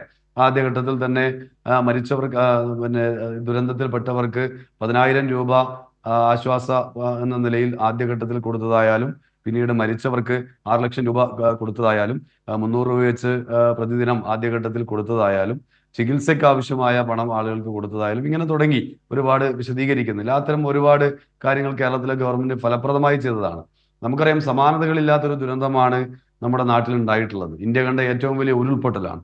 ആ ഉരുൾപൊട്ടലിന് മുമ്പിൽ പകച്ചു നിൽക്കുകയല്ല കേരളത്തിലെ ഗവൺമെന്റ് ചെയ്തത്, പകരം വളരെ കൃത്യമായി ഇടപെട്ടു. അതുകൊണ്ടാണ് 28ാമത്തെ ദിവസമാകുമ്പോഴേക്ക് ഇത്രയേറെ ആളുകൾ ഈ ദുരന്തത്തിന്റെ ഭാഗമായി ഉണ്ടായിട്ട് പോലും അവരെയെല്ലാം താൽക്കാലികമായി പുനരധിവാസം എന്ന നിലയിൽ മാറ്റിപ്പാർപ്പിക്കാനുള്ള സാഹചര്യം ഒരുക്കുകയും അതുപോലെ തന്നെ 6,000 രൂപ വെച്ച് വാടക കൊടുക്കുകയും ഒക്കെ ചെയ്യുന്ന സാഹചര്യം ഉണ്ടായത്. 658 പേർക്കാണ് അവർക്ക് നഷ്ടപ്പെട്ടു പോയ സർട്ടിഫിക്കറ്റുകൾ 658 പേർക്കാണ് ഒറ്റ ദിവസം കൊണ്ട് കേരളത്തിലെ ഗവൺമെന്റ് കൊടുക്കുന്ന സാഹചര്യം ഉണ്ടായത്. കുട്ടികളുടെ വിദ്യാഭ്യാസം മുടങ്ങരുത് എന്ന കൃത്യമായി ലക്ഷ്യം വെച്ചുകൊണ്ടാണ് അവരുടെ സ്കൂളുകൾ മറ്റ് പല സ്കൂളുകളിലേക്കുമായി ബന്ധിപ്പിച്ചുകൊണ്ട് അവരുടെ പ്രവേശനോത്സവം പോലും വളരെ ഭംഗിയായി നടത്തിക്കൊണ്ട് നല്ല പരിപാടിയായി നടത്തിക്കൊണ്ടുള്ള ഒരു പ്രവർത്തനം നടത്തിയത്. ഞാൻ കൂടുതൽ വിശദാംശങ്ങളെ കടക്കുകയല്ല. ആ നിലയിൽ കേരളത്തിലെ ഗവൺമെന്റ് ഫലപ്രദമായി ഇടപെടുകയാണ്. പിന്നീട് നമുക്ക് ഏറ്റവും ആവശ്യമുള്ളത് പുനരധിവാസമാണ്. പൂർണ്ണമായുള്ള പുനരധിവാസം എന്നുള്ള ഏറ്റവും പ്രധാനപ്പെട്ട കാര്യമാണ്. അതുമായി ബന്ധപ്പെട്ടുകൊണ്ടാണ് 2 സ്ഥലങ്ങൾ, എൽസ്റ്റൺ എസ്റ്റേറ്റിന്റെ സ്ഥലവും അതുപോലെ തന്നെ HML-ന്റെ നെടുമ്പാലയിലെ ഭൂമിയും എസ്റ്റേറ്റും, ഇത് രണ്ടും ഏറ്റെടുക്കുന്നതിന് ആവശ്യമായ നടപടിക്രമങ്ങൾ ഗവൺമെന്റ് സ്വീകരിച്ചത്. അങ്ങനെ സ്വീകരിച്ചു പോയപ്പോഴാണ് ഈ പറഞ്ഞ കോടതിയിൽ ഉടമകൾ പോകുന്ന സാഹചര്യം ഉണ്ടായത്. അപ്പോൾ ഗവൺമെന്റ് ജനങ്ങളോട്, കേരളത്തിന്റെ മുഖ്യമന്ത്രി പറഞ്ഞ കാര്യമുണ്ട്, ഒരു ആശങ്കയും വേണ്ട, നിങ്ങൾ യാതൊരു പേടിയും പേടിക്കേണ്ട കാര്യമില്ല, കേരളത്തിലെ ഗവൺമെന്റ് നിങ്ങൾക്കൊപ്പമുണ്ട്, അതുകൊണ്ട് അതുമായി ബന്ധപ്പെട്ടുകൊണ്ടുള്ള പ്രവർത്തനങ്ങൾ ഞങ്ങൾ നിർബന്ധമായും പൂർത്തീകരിക്കും എന്ന് കേരളത്തിലെ ഗവൺമെന്റ് ഇച്ഛാശക്തിയോടുകൂടി മുഖ്യമന്ത്രി ഉൾപ്പെടെയുള്ള കേരളത്തിലെ ഗവൺമെന്റ് കൃത്യമായി പറഞ്ഞതാണ്. അതിന്റെ ഒരു പ്രതിഫലനം എന്ന നിലയിലാണ് വിധി ഇപ്പോൾ വന്നിട്ടുള്ളത്. ഇപ്പൊ അടുത്ത ദിവസം വിവിധ ആളുകൾ പ്രഖ്യാപിച്ചിട്ടുള്ള വീടുകളൊക്കെ പ്രഖ്യാപിച്ചിട്ട ആളുകളുടെ യോഗം 1-ാം തീയതി വിളിക്കാൻ വേണ്ടി ഇപ്പൊ തീരുമാനമെടുത്തിട്ടുണ്ട്. അപ്പം വളരെ വേഗത്തിൽ ഇത്തരം നടപടിക്രമങ്ങളിലേക്ക് കേരളത്തിലെ ഗവൺമെന്റ് മുന്നോട്ട് പോവുകയാണ്. അങ്ങനെ കേരളത്തിലെ ഗവൺമെന്റ് മുന്നോട്ട് പോകുമ്പോൾ നാം ഇവിടെ കാണേണ്ട വിഷയം, രാജ്യം ഭരിച്ചുകൊണ്ടിരിക്കുന്ന കേന്ദ്ര സർക്കാർ എന്ത് നിലപാടാണ് ഈ കാര്യത്തോട് സ്വീകരിക്കുന്നത് എന്നതും വളരെ ഗൗരവമായി ചർച്ച ചെയ്യപ്പെടേണ്ട വിഷയമാണ്. STRF-ൽ ചില തുക തന്നു എന്നത് കാട്ടിക്കൊണ്ട് ഈ ദുരന്തത്തിന് പണം നൽകി എന്ന പ്രചരണം നടത്തുന്നതിനപ്പുറത്തേക്ക് എന്ത് പ്രവർത്തനമാണ് നൽകിയത്? STRF നമുക്ക് എല്ലാവർക്കും അറിയാം. STRF എന്ന് പറയുന്നത്, സ്റ്റേറ്റ് ഡിസാസ്റ്റർ ഫണ്ട് എന്ന് പറയുന്നത്, സ്വാഭാവികമായിട്ടും എല്ലാ സംസ്ഥാനങ്ങൾക്കും കൊടുക്കുന്നതാണ്. എല്ലാ സംസ്ഥാനങ്ങൾക്കും ദുരന്തമുണ്ടായാലും ഇല്ലെങ്കിലും എല്ലാ സാമ്പത്തിക വർഷത്തിലും കൊടുക്കേണ്ടതാണ്. അങ്ങനെ കൊടുക്കുന്നതുമാണ്. അതിൽ തന്നെ വിവേചനമുണ്ട്. 291 കോടിയാണ് ഈ വർഷം കേരളത്തിന് വേണ്ടി അവർ പറഞ്ഞതെങ്കിൽ ആന്ധ്രാപ്രദേശിനും അല്ലെങ്കിൽ ഉത്തർപ്രദേശിനുമൊക്കെ 2,000-ഉം 3,000 കോടിയൊക്കെയാണ് STRF പ്രകാരം കൊടുക്കുന്നത്. അതിൽ തന്നെ വിവേചനമുണ്ട്. എന്നാൽ STRF എന്ന് പറയുന്നത് ഈ ദുരന്തത്തിന് വേണ്ടി മാത്രമായി ഉപയോഗിക്കാൻ കഴിയുന്ന പണമല്ല, കൃത്യമായി മാനദണ്ഡമുണ്ട്. ആ മാനദണ്ഡ പ്രകാരം വ്യത്യസ്ത ദുരന്തങ്ങൾക്ക് ഉപയോഗിക്കാൻ കേരളം ആകെ ഉപയോഗിക്കേണ്ട ഫണ്ടാണ്. നമ്മൾ ആവശ്യപ്പെട്ടത് അതല്ല, NDRF-ന്റെ ഭാഗമായുള്ള ഫണ്ട് നൽകണമെന്നാണ് നമ്മൾ ആവശ്യപ്പെട്ടത്. കൃത്യമായി ഈ ദുരന്തം രാജ്യം കണ്ട ഏറ്റവും വലിയ ഉരുൾപൊട്ടൽ എന്ന നിലയിൽ ഇതുമായി ബന്ധപ്പെട്ടുകൊണ്ടുള്ള പണം അനുവദിക്കണമെന്നതാണ്. നമ്മൾ മനസ്സിലാക്കേണ്ടത്, രാജ്യത്തിന്റെ പ്രധാനമന്ത്രി ഇവിടെ കടന്നു വന്നു. വലിയ രൂപത്തിൽ ഫോട്ടോഷൂട്ട് നടത്തി, വലിയ രൂപത്തിലുള്ള വാഗ്ദാനങ്ങൾ നൽകി ഡൽഹിയിലേക്ക് മടങ്ങിപ്പോയി. പക്ഷേ ഒരു നയാ പൈസ നൽകാൻ വേണ്ടി തയ്യാറായില്ല. നയാ പൈസ പോലും നൽകാൻ തയ്യാറായില്ല എന്നുള്ള വിഷയം വളരെ ഗൗരവമായി ഇന്ന് ചർച്ച ചെയ്യപ്പെടുന്നുണ്ട്. ഇവിടെ നമ്മൾ കാണേണ്ടത് ഇതുപോലെയൊരു ദുരന്തമുഖത്ത് പോലും മനുഷ്യത്വമില്ലാത്ത നിലപാടാണ് കേന്ദ്ര ഗവൺമെന്റ് സ്വീകരിക്കുന്നത്. രാഷ്ട്രീയ വിവേചനത്തോടു കൂടി ഒരു നാടിനെ കാണുന്നു എന്നത് കേന്ദ്രം ഭരിക്കുന്നവർക്ക് ചേർന്നതാണോ? ഒരിക്കലും ചേർന്നതല്ല. നമ്മൾ ഉൾപ്പെടെ ഇന്ത്യയിലെ പൗരന്മാരാണ്. ഇന്ത്യയിൽ ജീവിക്കുന്ന, കേരളത്തിൽ ജീവിക്കുന്ന നമുക്ക്, ഈ വയനാട്ടിൽ ജീവിക്കുന്ന, ചൂരൽമലയിൽ ജീവിക്കുന്നവർക്ക് ഞങ്ങളും ഇന്ത്യക്കാരാണ് എന്ന് പറയേണ്ടി വരുന്ന ഗതികേടിലേക്ക് ഈ രാജ്യം മാറിയിരിക്കുന്നു. ആ നിലയിലേക്കാണ് കേന്ദ്ര ഗവൺമെന്റ് നിലപാട് സ്വീകരിച്ചിട്ടുള്ളത്. ഇതുവരെ നയാ പൈസ കൊടുക്കാൻ വേണ്ടി തയ്യാറാകുന്നില്ല. പകരം വ്യോമസേന വന്നതിന്റെ പണവും മറ്റുമെല്ലാം തിരിച്ചങ്ങോട്ടേക്ക് ആവശ്യപ്പെടുന്ന രൂപത്തിലേക്ക് മാറുകയാണ്. ഈ രൂപത്തിൽ യാതൊരു ഉത്തരവാദിത്വമില്ലാതെ, ജനങ്ങളോടൊരു ബാധ്യതയുമില്ലാത്ത നിലയിൽ കേന്ദ്ര ഗവൺമെന്റ് ശത്രുതാപരമായി ഒരു ഭാഗത്ത് പെരുമാറുമ്പോഴും അതിലൊന്നും തകർന്നു പോകാതെ കേരളത്തിലെ ജനങ്ങളെ, ഈ ചൂരൽമലയിലെ ജനങ്ങളെ ചേർത്ത് നിർത്തിക്കൊണ്ടുള്ള പ്രവർത്തനങ്ങളുമായിട്ടാണ് റഫീഖ്, ഒരു ചോദ്യം കൂടി ഈ ഘട്ടത്തിൽ ഞാൻ ചോദിക്കുകയാണ്.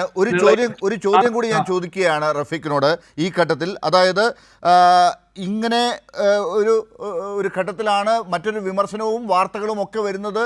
പുനരധിവാസം തന്നെ വൈകുന്നു എന്ന് പറഞ്ഞുകൊണ്ടുള്ള വാർത്തകൾ വരുന്നത്. ഇപ്പോൾ കോടതി പറഞ്ഞതിൽ നിന്നും നിങ്ങളൊക്കെ ഇപ്പോൾ വിശദീകരിക്കുന്നതും ഒക്കെ ഇന്ന് മന്ത്രിയും പറഞ്ഞിരിക്കുന്നത് പുനരധിവാസം ഒട്ടും വൈകിയിട്ടില്ല. ക്ലിയർ ആവാത്തൊരു പ്രശ്നമുണ്ട് കേട്ടോ, വോയിസ് ഇങ്ങോട്ട് എനിക്ക് വ്യക്തമാവുന്നു. അത് പരിശോധിക്കാം, അതൊന്നുകൂടി പരിശോധിക്കാം. എന്നാലും താങ്കൾക്ക് അത് ഒന്നുകൂടി കേൾക്കാൻ സാധിക്കുന്നുണ്ടെങ്കിൽ, പുനരധിവാസം വൈകിയിട്ടില്ല എന്ന് റഫീഖ് താങ്കൾ പറയുമോ, വിശദീകരിക്കുമോ വളരെ ചുരുക്കി?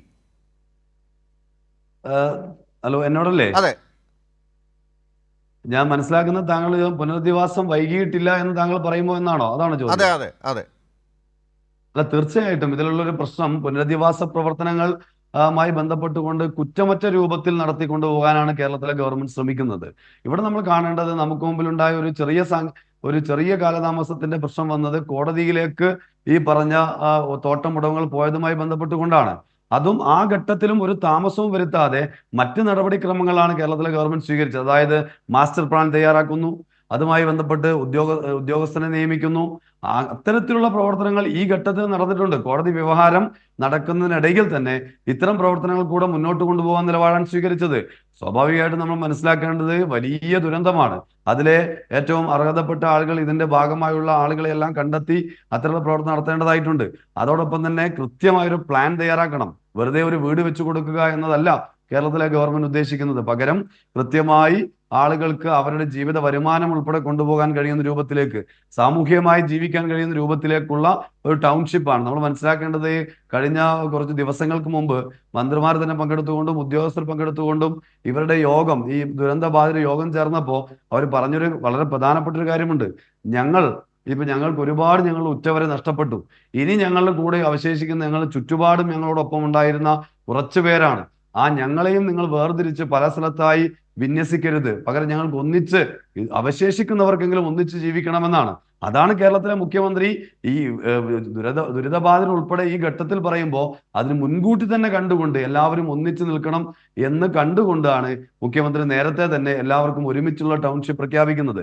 അപ്പം ചൂരൽമല ദുരന്ത നിവാസികൾ എങ്ങനെയാണോ ആഗ്രഹിക്കുന്നത് ആ നിലയിലേക്ക് അവരുടെ അഭിരുചി കൂടെ, അവരുടെ താല്പര്യം കൂടെ മനസ്സിലാക്കിക്കൊണ്ട് കുറ്റമറ്റ രൂപത്തിൽ നടത്തിക്കൊണ്ടുപോകാനാണ് ശ്രമിക്കുന്നത്. അതിന്റെ ഭാഗമായുള്ള നടപടിക്രമങ്ങൾ തന്നെ നടന്നുകൊണ്ടിരിക്കുകയാണ്.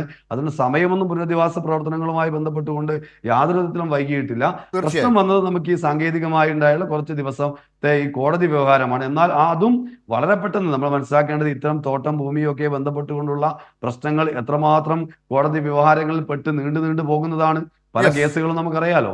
ഈ കാര്യത്തിൽ ഗവൺമെന്റ് ഇച്ഛാശക്തിയോടുകൂടി ഫലപ്രദമായി ഇനി പണം കൊടുത്താണെങ്കിൽ പണം കൊടുത്തു ഞങ്ങൾ തയ്യാറാണെന്ന് ഉൾപ്പെടെ പ്രഖ്യാപിച്ചുകൊണ്ട്, കാരണം ദുരന്തബാധിതരുടെ പുനരധിവാസമാണ് ഏറ്റവും പ്രാധാന്യം എന്ന് മനസ്സിലാക്കിക്കൊണ്ട്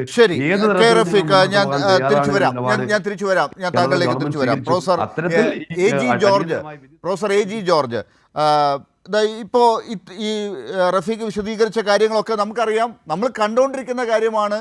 കേരളത്തിൽ വയനാട് നടന്ന ഇതുപോലൊരു ദുരന്തം, സമാനതകളില്ലാത്ത ദുരന്തം, നമുക്ക് രാഷ്ട്രീയം പറയേണ്ടതല്ല, എന്നാൽ പോലും കേന്ദ്രമന്ത്രി പറഞ്ഞതുപോലെ ഒന്നോ രണ്ടോ വാർഡ് ഒലിച്ചു പോയതൊന്നും അല്ല, ഒരു നാട് തന്നെ ഒലിച്ചുപോയി എന്ന് നമ്മൾ അക്ഷരാർത്ഥത്തിൽ അതിനപ്പുറം ഒരു വാക്കില്ലാത്തത് കൊണ്ടാണ് നമ്മൾ അങ്ങനെയൊക്കെ പറയുന്നത്. എന്താണ്, ജീവിതങ്ങൾ ഒലിച്ചു പോയതാണ്. ആ പ്രദേശത്തെ നമുക്കൊക്കെ അറിയാം അത്. അവിടെ ഒരു സർക്കാർ 2 മാസത്തിനകം തന്നെ ഭൂമി കണ്ടെത്തുന്ന പ്രവർത്തനങ്ങൾ ആരംഭിച്ചു. അതാണ് ഇന്നിപ്പോൾ കോടതി അംഗീകരിച്ചത്. അപ്പോൾ പുനരധിവാസം ഉൾപ്പെടെയുള്ള കാര്യങ്ങളിലേക്ക് വളരെ വേഗത്തിൽ പോയി. ഇന്ത്യയിൽ ഒരിടത്തും നടന്നിട്ടില്ലാത്തത്ര വേഗതയിലാണ് കാര്യങ്ങളൊക്കെ മുന്നോട്ട് പോയത്.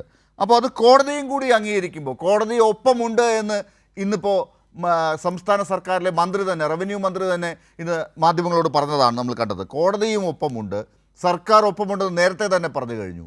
പ്രതിപക്ഷവും ഒപ്പം വേണ്ടേ, കേന്ദ്രം ഒപ്പം ഉണ്ടോ എന്നുള്ള ചോദ്യമാണ് ഞാൻ പി കൃഷ്ണദാസിനോട് ചോദിച്ചത്. അതിൽ വ്യക്തത ഇപ്പോഴും വന്നിട്ടില്ല. നമുക്ക് മുന്നോട്ട് ചോദ്യങ്ങൾ ചോദിച്ചു പോകാം. പ്രതിപക്ഷവും അക്കാര്യത്തിൽ ഇനി സംശയിച്ചു നിൽക്കേണ്ടതുണ്ടോ? കൈ കൊടുത്ത് പോകണ്ടേ സർക്കാരിനോടൊപ്പം? ഡോക്ടറെ ലാലെ, ഇത് ഒരു മാനുഷിക പ്രശ്നമെന്ന രീതിയിലാണ് ഈ രാജ്യത്തുള്ള എല്ലാ കക്ഷികളും തുടക്കം മുതൽ കണ്ടുകൊണ്ടിരിക്കുന്നത് എന്നത് തന്നെയാണ് എൻ്റെ വിശ്വാസം. ഇതിനകത്ത് പ്രതിപക്ഷ കക്ഷികൾ ഏതാണ്ട് ഭരണപക്ഷത്തിൻ്റെ നടപടികളോട് വിയോജിച്ച് നിന്നുകൊണ്ട് നിസ്സഹകരിക്കുന്നു എന്ന് പറയുന്ന ഒരു മുൻവിധിയോ ആ തരത്തിലുള്ള ഒരു സൂചകമോ ശരിയാണ് എന്നൊരു അഭിപ്രായം നമുക്കില്ല. എന്തായാലും ഡോക്ടർ ലാൽ ഈ കാര്യത്തിൽ തുടക്കത്തിൽ തന്നെ ഞാൻ ഒരു സംശയമില്ലാത്തതിൽ തന്നെ പറയാം, പ്രതിപക്ഷം ഈ കാര്യങ്ങളൊക്കെ ഒരു കൂടെ തന്നെ നിന്ന് പോകുമ്പോഴും ചില സംശയങ്ങൾ ഇനി പിന്തുണ നൽകണോ എന്നൊക്കെ പറഞ്ഞ് നിൽക്കുന്ന ഒരു ഘട്ടം നമ്മൾ കണ്ടു. അതുകൊണ്ടാണ് ഞാൻ ചോദിച്ചത്. പുനരധിവാസം വൈകിപ്പോയി എന്ന കുറ്റപ്പെടുത്തൽ ഉണ്ടാകുന്നുണ്ട്. അതുകൊണ്ടാണ് കോൺഗ്രസ് പാർട്ടി ഉൾപ്പെടെയുള്ള സംഘടനകളൊക്കെ വീട് വാഗ്ദാനം ചെയ്തിട്ടും അതൊന്നും സർക്കാർ വേണ്ട രീതിയിൽ വേഗതയിൽ ഏറ്റെടുത്തില്ല എന്ന പരാതികൾ പ്രതിപക്ഷ നേതാവ് തന്നെ പറയുന്നത് കേട്ടു. കർണാടക സർക്കാർ വാഗ്ദാനം ചെയ്തത് വേണ്ട രീതിയിൽ വേഗതയിൽ എടുത്തില്ല എന്നൊക്കെ പറയുന്നത് കേട്ടു. അതല്ലല്ലോ സത്യം എന്ന് പറഞ്ഞുകൊണ്ട് മുന്നോട്ട് പോകാമല്ലോ. അതാണ് ഞാൻ ചോദിച്ചത്. ഡോക്ടർ ലാലെ, അതേ അത്തരം വിമർശനങ്ങളെ പോസിറ്റീവായിട്ടാണ് കാണേണ്ടത്. രാഷ്ട്രീയമായി അതിനെ വിലയിരുത്താൻ ശ്രമിക്കുന്നത് അത്ര യുക്തിസഹജമാണ് എന്ന് എനിക്ക് അഭിപ്രായമില്ല. കാരണം എന്താണ്? പ്രതിപക്ഷമാകട്ടെ ഭരണപക്ഷമാകട്ടെ നമ്മെ സംബന്ധിച്ചിടത്തോളം നമ്മുടെ നാട്ടിലുണ്ടായ അത്യഭൂതപൂർവമായ ഈ ഒരു ദുരന്തത്തിൽ ഇരയായിട്ടുള്ള ആളുകളെ എത്രയും വേഗം സഹായിക്കണം എന്നുള്ളത് തന്നെയാണ് നമ്മുടെ എല്ലാവരുടെയും താല്പര്യം. അതിനകത്ത് രാഷ്ട്രീയ ഭേദമൊന്നും പാടില്ല എന്ന് തന്നെ നാം എല്ലാവരും വിശ്വസിക്കുന്നവരുമാണ്. ഇപ്പോൾ ഡോക്ടർ ലാൽ സൂചിപ്പിച്ചതുപോലെ ഇന്ന് ബഹുമാനപ്പെട്ട ഹൈക്കോടതിയിൽ നിന്ന് വന്നതായ തീരുമാനം സ്വാഭാവികമായി സർക്കാരിൻ്റെ ഈ ദുരിതാശ്വാസ നടപടികളെ അല്ലെ പുനരധിവാസ നടപടികളെ തീർച്ചയായും ശക്തിപ്പെടുത്തുന്നതാണ് എന്ന കാര്യത്തിൽ യാതൊരു സംശയവുമില്ല. എന്നാൽ നമ്മളിവിടെ പറയുന്നത് പോലെ അത്ര ഒരു ലഘുവായിട്ടുള്ള ഒരു സംഗതിയല്ല ഇനിയും അവശേഷിക്കുന്നത് എന്നത് നാം കാണാതെ പോകരുത്. ഞാനിന്ന് കോടതിയുടെ ആ ഒരു തീരുമാനം കഴിയുന്നത്ര വിശദമായി പഠിക്കാൻ ശ്രമിച്ച ഒരാളാണ്. അതിനകത്ത് ധാരാളം വ്യവസ്ഥകളുണ്ട്. ഇനിയും വലിയ നിയമ കടമ്പകൾ കടക്കേണ്ടതായി വരും എന്ന കാര്യത്തിൽ യാതൊരു തർക്കവുമില്ല. ഡോക്ടർ ലാലിന് അറിയാമെന്നാണ് എൻ്റെ വിചാരം. അതിനകത്തുള്ള നിയമപരമായിട്ടുള്ള നൂലാമാലകൾ പൂർണ്ണമായി ഇന്നത്തെ തീരുമാനത്തോടുകൂടി ശമിച്ചിട്ടില്ല എന്ന വസ്തുതയുണ്ട്. അതിൽ പ്രധാനമായിട്ടുള്ളത് ഈ പറയുന്ന ഈ 2 എസ്റ്റേറ്റുകൾ, മലയാളം പ്ലാന്റേഷൻ്റെയും എൽസ്റ്റൺ എസ്റ്റേറ്റിൻ്റെയും ഉടമസ്ഥാവകാശം തമ്മിലുള്ള തർക്കം ഇപ്പോഴും കോടതിയുടെ മുൻപിലാണ്. അപ്പോൾ ഉടമസ്ഥാവകാശം ഇല്ലാത്തതായിട്ടുള്ള ഒരു വസ്തു എങ്ങനെ സർക്കാരിന് വിട്ടുകൊടുക്കാം എന്നുള്ളത് വളരെ പ്രധാനപ്പെട്ട ഒരു കാര്യത്തിൽ പതിവില്ലാത്ത വേഗതയിൽ കോടതി ഇന്നത്തെ വിധിയിൽ തന്നെ ഒരു കാര്യം വ്യക്തമാക്കിയിട്ടുണ്ട്. ഈ കാര്യങ്ങളൊന്നും പുനരധിവാസത്തെ ബാധിക്കേണ്ടതില്ല. സർക്കാരിന് ഈ ഭൂമി ഏറ്റെടുക്കുന്നതിൽ അതൊരു തടസ്സമാകേണ്ടതില്ല. അത് ഏറ്റെടുക്കാം. നാളെ മുതൽ ആ നടപടികൾ തുടങ്ങാം. അതനുസരിച്ച് ഇനി ഭാവിയിൽ ഉടമസ്ഥാവകാശത്തിൽ എന്തെങ്കിലും തർക്കങ്ങൾ മാറി തീരുമാനിക്കപ്പെടുന്നൊരു ഘട്ടം വന്നാൽ, ഇപ്പോൾ അത് ഹാരിസൺ ആണെങ്കിലും എൽസ്റ്റൺ ആണെങ്കിലും ഒക്കെ അത് പൈസ നഷ്ടപരിഹാരം ഉൾപ്പെടെ സർക്കാരിൽ നിന്ന് വാങ്ങുന്നുണ്ടാകും. ഭാവിയിൽ അത് തിരിച്ചു കൊടുക്കേണ്ടി വരും അല്ല എന്ന് തെളിഞ്ഞാൽ. അതൊക്കെ കോടതി വിധിയിലുണ്ട്. ഡോക്ടർ ലാലെ, ഇത് ബഹുമാനപ്പെട്ട ഹൈക്കോടതിയുടെ ഒരു സിംഗിൾ ബെഞ്ചിൻ്റെ വിധിയാണ്. എന്നോടൊപ്പം ഇവിടെ ചർച്ചയിൽ പങ്കെടുക്കുന്ന ബഹുമാനപ്പെട്ട BJPയുടെ പ്രതിനിധി ഒരു അഭിഭാഷകനാണ്. അദ്ദേഹത്തിനറിയാം ഇതിനെ സംബന്ധിച്ച് ഇതിൻ്റെ മറുഭാഗത്ത് നിൽക്കുന്ന ആളുകൾ ചില്ലറക്കാരൊന്നുമല്ല. മലയാളം പ്ലാന്റേഷനും എൽസ്റ്റൺ എസ്റ്റേറ്റും എന്നൊക്കെ പറഞ്ഞത് പരമ്പരാഗതമായി ഈ എസ്റ്റേറ്റുകൾ കൈവശം വെച്ച് അവിടെ അവർ കൃഷി നടത്തിക്കൊണ്ടിരിക്കുകയാണ്. ഏതു തരത്തിലുള്ള കൃഷിയാണെങ്കിലും ശരി, അവരിപ്പോൾ മനസ്സോടുകൂടിയാണ് ഇത് കൊടുക്കുന്നതെന്നാണോ ഡോക്ടർ ലാൽ വിചാരിക്കുന്നത്? ഒരിക്കലുമല്ല. ഇപ്പോൾ ഈ നന്നതായിട്ടുള്ള നിരീക്ഷണത്തിൻ്റെ അടിസ്ഥാനത്തിൽ അവർ നിർബാധം യാതൊരു വ്യവസ്ഥകളുമില്ലാതെ ഈ എസ്റ്റേറ്റുകൾ വിട്ടുകൊടുക്കുമെന്ന് വിചാരിക്കാൻ എന്നെ പോലെയുള്ളവർക്ക് സാധിക്കുന്നില്ല. കാരണം അല്ല, അവരുടെ മനസ്സിനെ നമ്മൾ അതല്ല, പക്ഷേ ഞാൻ പറയുന്നത് നിയമം മാത്രം നോക്കിയാൽ ലാലെ, അല്ല, നിയമം ഡോക്ടർ ലാലെ, ഒറ്റ മിനിറ്റ് ഈ പറഞ്ഞ നിയമം മാത്രം നോക്കിയാൽ പോലും ഇതിപ്പോൾ സ്ഥലം ഏറ്റെടുക്കുന്നതിന്, ഭൂമി ഏറ്റെടുക്കുന്നതിന് സർക്കാരിന് അവകാശമുണ്ട് എന്ന് കോടതി പറഞ്ഞിരിക്കുന്നു. അതിന് ഡിവിഷൻ ബെഞ്ചിലേക്കും അടുത്ത അപ്പീലിലേക്കൊക്കെ പോകുന്നൊരു ഘട്ടം ഉണ്ടാകുകയാണെങ്കിൽ പോലും ഈ സർക്കാരിൻ്റെ അധികാരം ഉപയോഗിച്ച് മുന്നോട്ട് പോകുമ്പോൾ ഭൂമി ഏറ്റെടുക്കപ്പെടുന്ന പ്രക്രിയയ്ക്ക് തടസ്സമുണ്ടാകില്ല എന്നാണ് ഞാൻ മനസ്സിലാക്കുന്നത്. ഏറ്റവും വലിയ പ്രശ്നം പണത്തിൻ്റെ കാര്യത്തിലാണ്. നമ്മൾ ഈ ഇല്ലാത്ത കാര്യങ്ങൾ ഇപ്പോൾ വരേണ്ടത് വരട്ടെ, വരുമ്പോൾ നമുക്ക് നോക്കാം.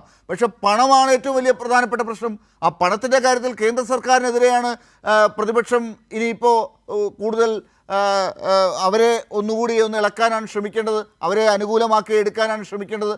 അതൊക്കെയല്ലേ ഇനി വേണ്ടത്? ഡോക്ടർ ലാലിൻ്റെ ആഗ്രഹവും പ്രതീക്ഷയും ഞാൻ ആദരിക്കുന്നു. അത് അങ്ങനെ തന്നെ ആകട്ടെ എന്ന് ഞാൻ പ്രാർത്ഥിക്കുകയും ചെയ്യുന്നു. പക്ഷേ അങ്ങനെ നിസ്സാരമായിട്ട് ഈ സർക്കാരിന് ഇനി ഇത്രയും ഒരു വിധി കിട്ടിയതുകൊണ്ട് മുന്നോട്ട് പോകാം എന്ന് വളരെ ലളിതമായി അതിനെ വ്യാഖ്യാനിക്കുന്നതിനോട് എനിക്ക് യോജിപ്പില്ല. കാരണം ഇന്ന് ബഹുമാനപ്പെട്ട ഹൈക്കോടതി പുറപ്പെടുവിച്ചിരിക്കുന്നതായിട്ടുള്ള തീരുമാനത്തിൽ പറയുന്നത് ഇതിൻ്റെ വിലയെ സംബന്ധിച്ച് 2013 കൈമാറ്റം സംബന്ധിച്ചുള്ള വ്യവസ്ഥകളനുസരിച്ച് ഇതിൻ്റെ വില നിശ്ചയിക്കണം. ഏതെങ്കിലും കാരണത്താൽ ഈ നിശ്ചയിച്ചിരിക്കുന്ന വില ഈ എസ്റ്റേറ്റ് ഉടമകൾക്ക് സ്വീകാര്യമല്ല എന്നുണ്ടെങ്കിൽ അവർക്ക് അതിന്മേൽ പരാതി കൊടുക്കാമെന്ന് പറയുന്നുണ്ട്. അതോടൊപ്പം തന്നെ ഇത് ഏറ്റെടുക്കുമ്പോൾ അത് കൊടുക്കാൻ തയ്യാറാണെന്ന സൂചന സർക്കാരിന്റെ ഭാഗത്ത് അങ്ങനെ ഒരു സൂചന കൊണ്ട് തീരുന്ന പ്രശ്നമാണല്ലോ. ഈ ലാലോ വളരെ ലഘൂകരിച്ചാണ് ഇതിനെക്കുറിച്ച് പറയുന്നത്.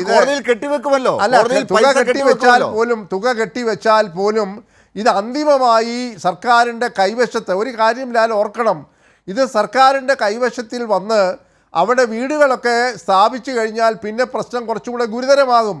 അതുകൊണ്ട് ഈ എസ്റ്റേറ്റിൻ്റെ ഉടമകൾ ഇനിയും ആവുന്നത്ര പ്രതിരോധം ഒരുപക്ഷേ നമ്മൾക്ക് കാണാത്ത തരത്തിൽ പോലും അവർ നടത്തിയാൽ നമുക്കതിനെ കുറ്റം പറയാനായി സാധിക്കുകയില്ല. ഞാനിതിനെ ഒരിക്കലും ഒരു പെസിമിസ്റ്റായിട്ടല്ല ഞാനിതിനെ കാണുന്നത്.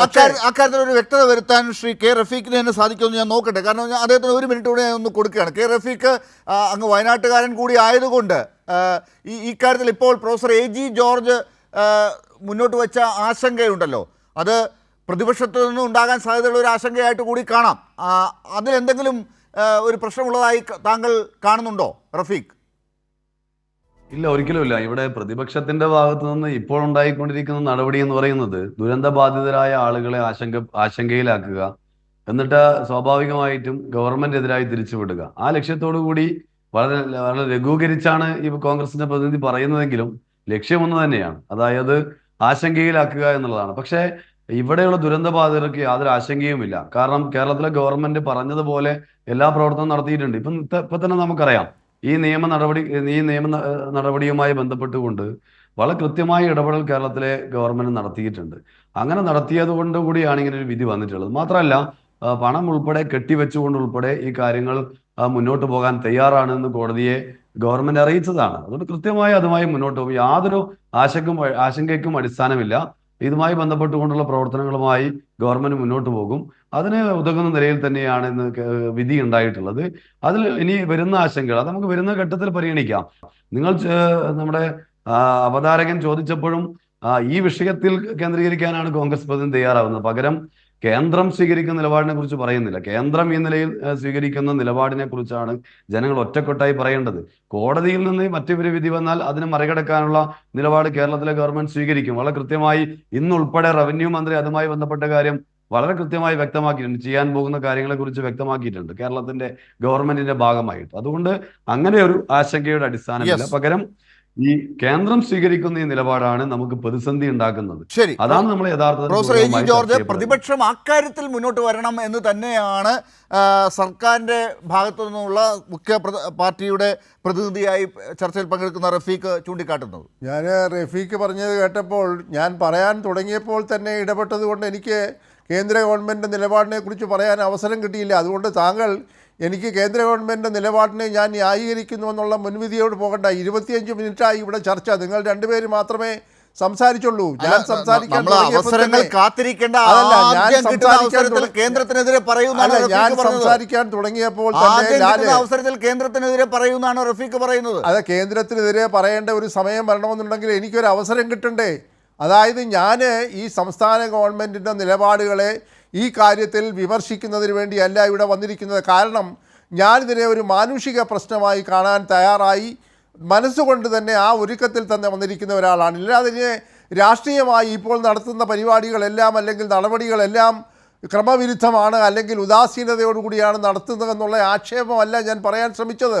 ഇവിടെ ഞാനതിൻ്റെ വസ്തുതാപരമായ ചില കാര്യങ്ങൾ ഈ രണ്ട് പ്രൊഫസർ എ ജി ജോർജ് കേന്ദ്ര സർക്കാർ ഇപ്പോൾ അഡ്വക്കേറ്റ് കൃഷ്ണദാസ് ചൂണ്ടിക്കാട്ടിയതുപോലെ വളരെ സാങ്കേതികമായ കാര്യങ്ങൾ പരിശോധിച്ച് കേരളത്തിനോട് കൊടുക്കാൻ പറ്റുന്നതൊക്കെ കൊടുത്ത് മുന്നോട്ട് പോകുന്ന ഒരു സമീപനമാണ് സ്വീകരിച്ചത് എന്ന് പ്രതിപക്ഷം കരുതുന്നുണ്ടാകുമോ?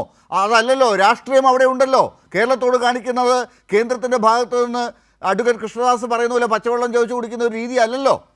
അക്കാര്യത്തിൽ ഒരു സംശയവും വേണ്ടല്ലോ ഡോക്ടർ ലാലെ. കാരണം ഇവിടുത്തെ പ്രതിപക്ഷ കക്ഷികൾ ആവർത്തിച്ച് പലവട്ടം പല അതിനകത്തെ ഉത്തരവാദിപ്പെട്ട നേതാക്കൾ തന്നെ ഈ കേന്ദ്ര ഗവൺമെൻറ് ചിറ്റമ്മ നയത്തെ അതിശക്തമായി വിമർശിച്ചിട്ടുണ്ട്, ഇന്നും വിമർശിക്കുന്നുണ്ട്.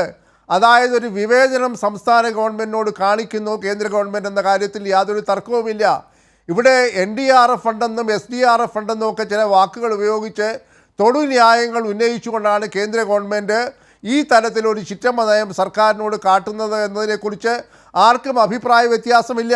ഒരു ഫെഡറൽ സംവിധാനത്തിൻ്റെ അടിസ്ഥാനപരമായ മൂല്യങ്ങളെയും തത്വങ്ങളെയും പോലും ബലി കഴിച്ചുകൊണ്ടാണ് കേന്ദ്ര ഗവൺമെൻറ് ഈ കാര്യത്തിൽ നിലപാട് സ്വീകരിക്കുന്നതെന്ന് വളരെ വ്യക്തമായി പ്രതിപക്ഷ ഭാഗത്തുള്ള കക്ഷികളെല്ലാം പറഞ്ഞിട്ടുണ്ട്. അങ്ങേക്ക് തന്നെ അറിയാമല്ലോ, ബഹുമാന്യപ്പെട്ട പ്രിയങ്ക ഗാന്ധിയുടെ നേതൃത്വത്തിലാണല്ലോ കേരളത്തിലുള്ള സകല MPമാരും ഇടതുപക്ഷത്തെ MPമാർ ഉൾപ്പെടെയുള്ള ആളുകൾ ഈ വിഷയം ഉന്നയിച്ചുകൊണ്ടും ഇതിനെക്കുറിച്ചുള്ള പരാതികൾ കൊടുക്കുന്നതിന് ബഹുമാനപ്പെട്ട ആഭ്യന്തരമന്ത്രി അമിത്ഷായെയും മറ്റു ഉന്നതന്മാരായിട്ടുള്ള ആളുകളെയും ഒക്കെ ഡൽഹിയിൽ കണ്ടത് ഞാനും താങ്കളും അങ്ങയുടെ മാധ്യമവും ഒക്കെ വെളിപ്പെടുത്തിയതല്ലേ?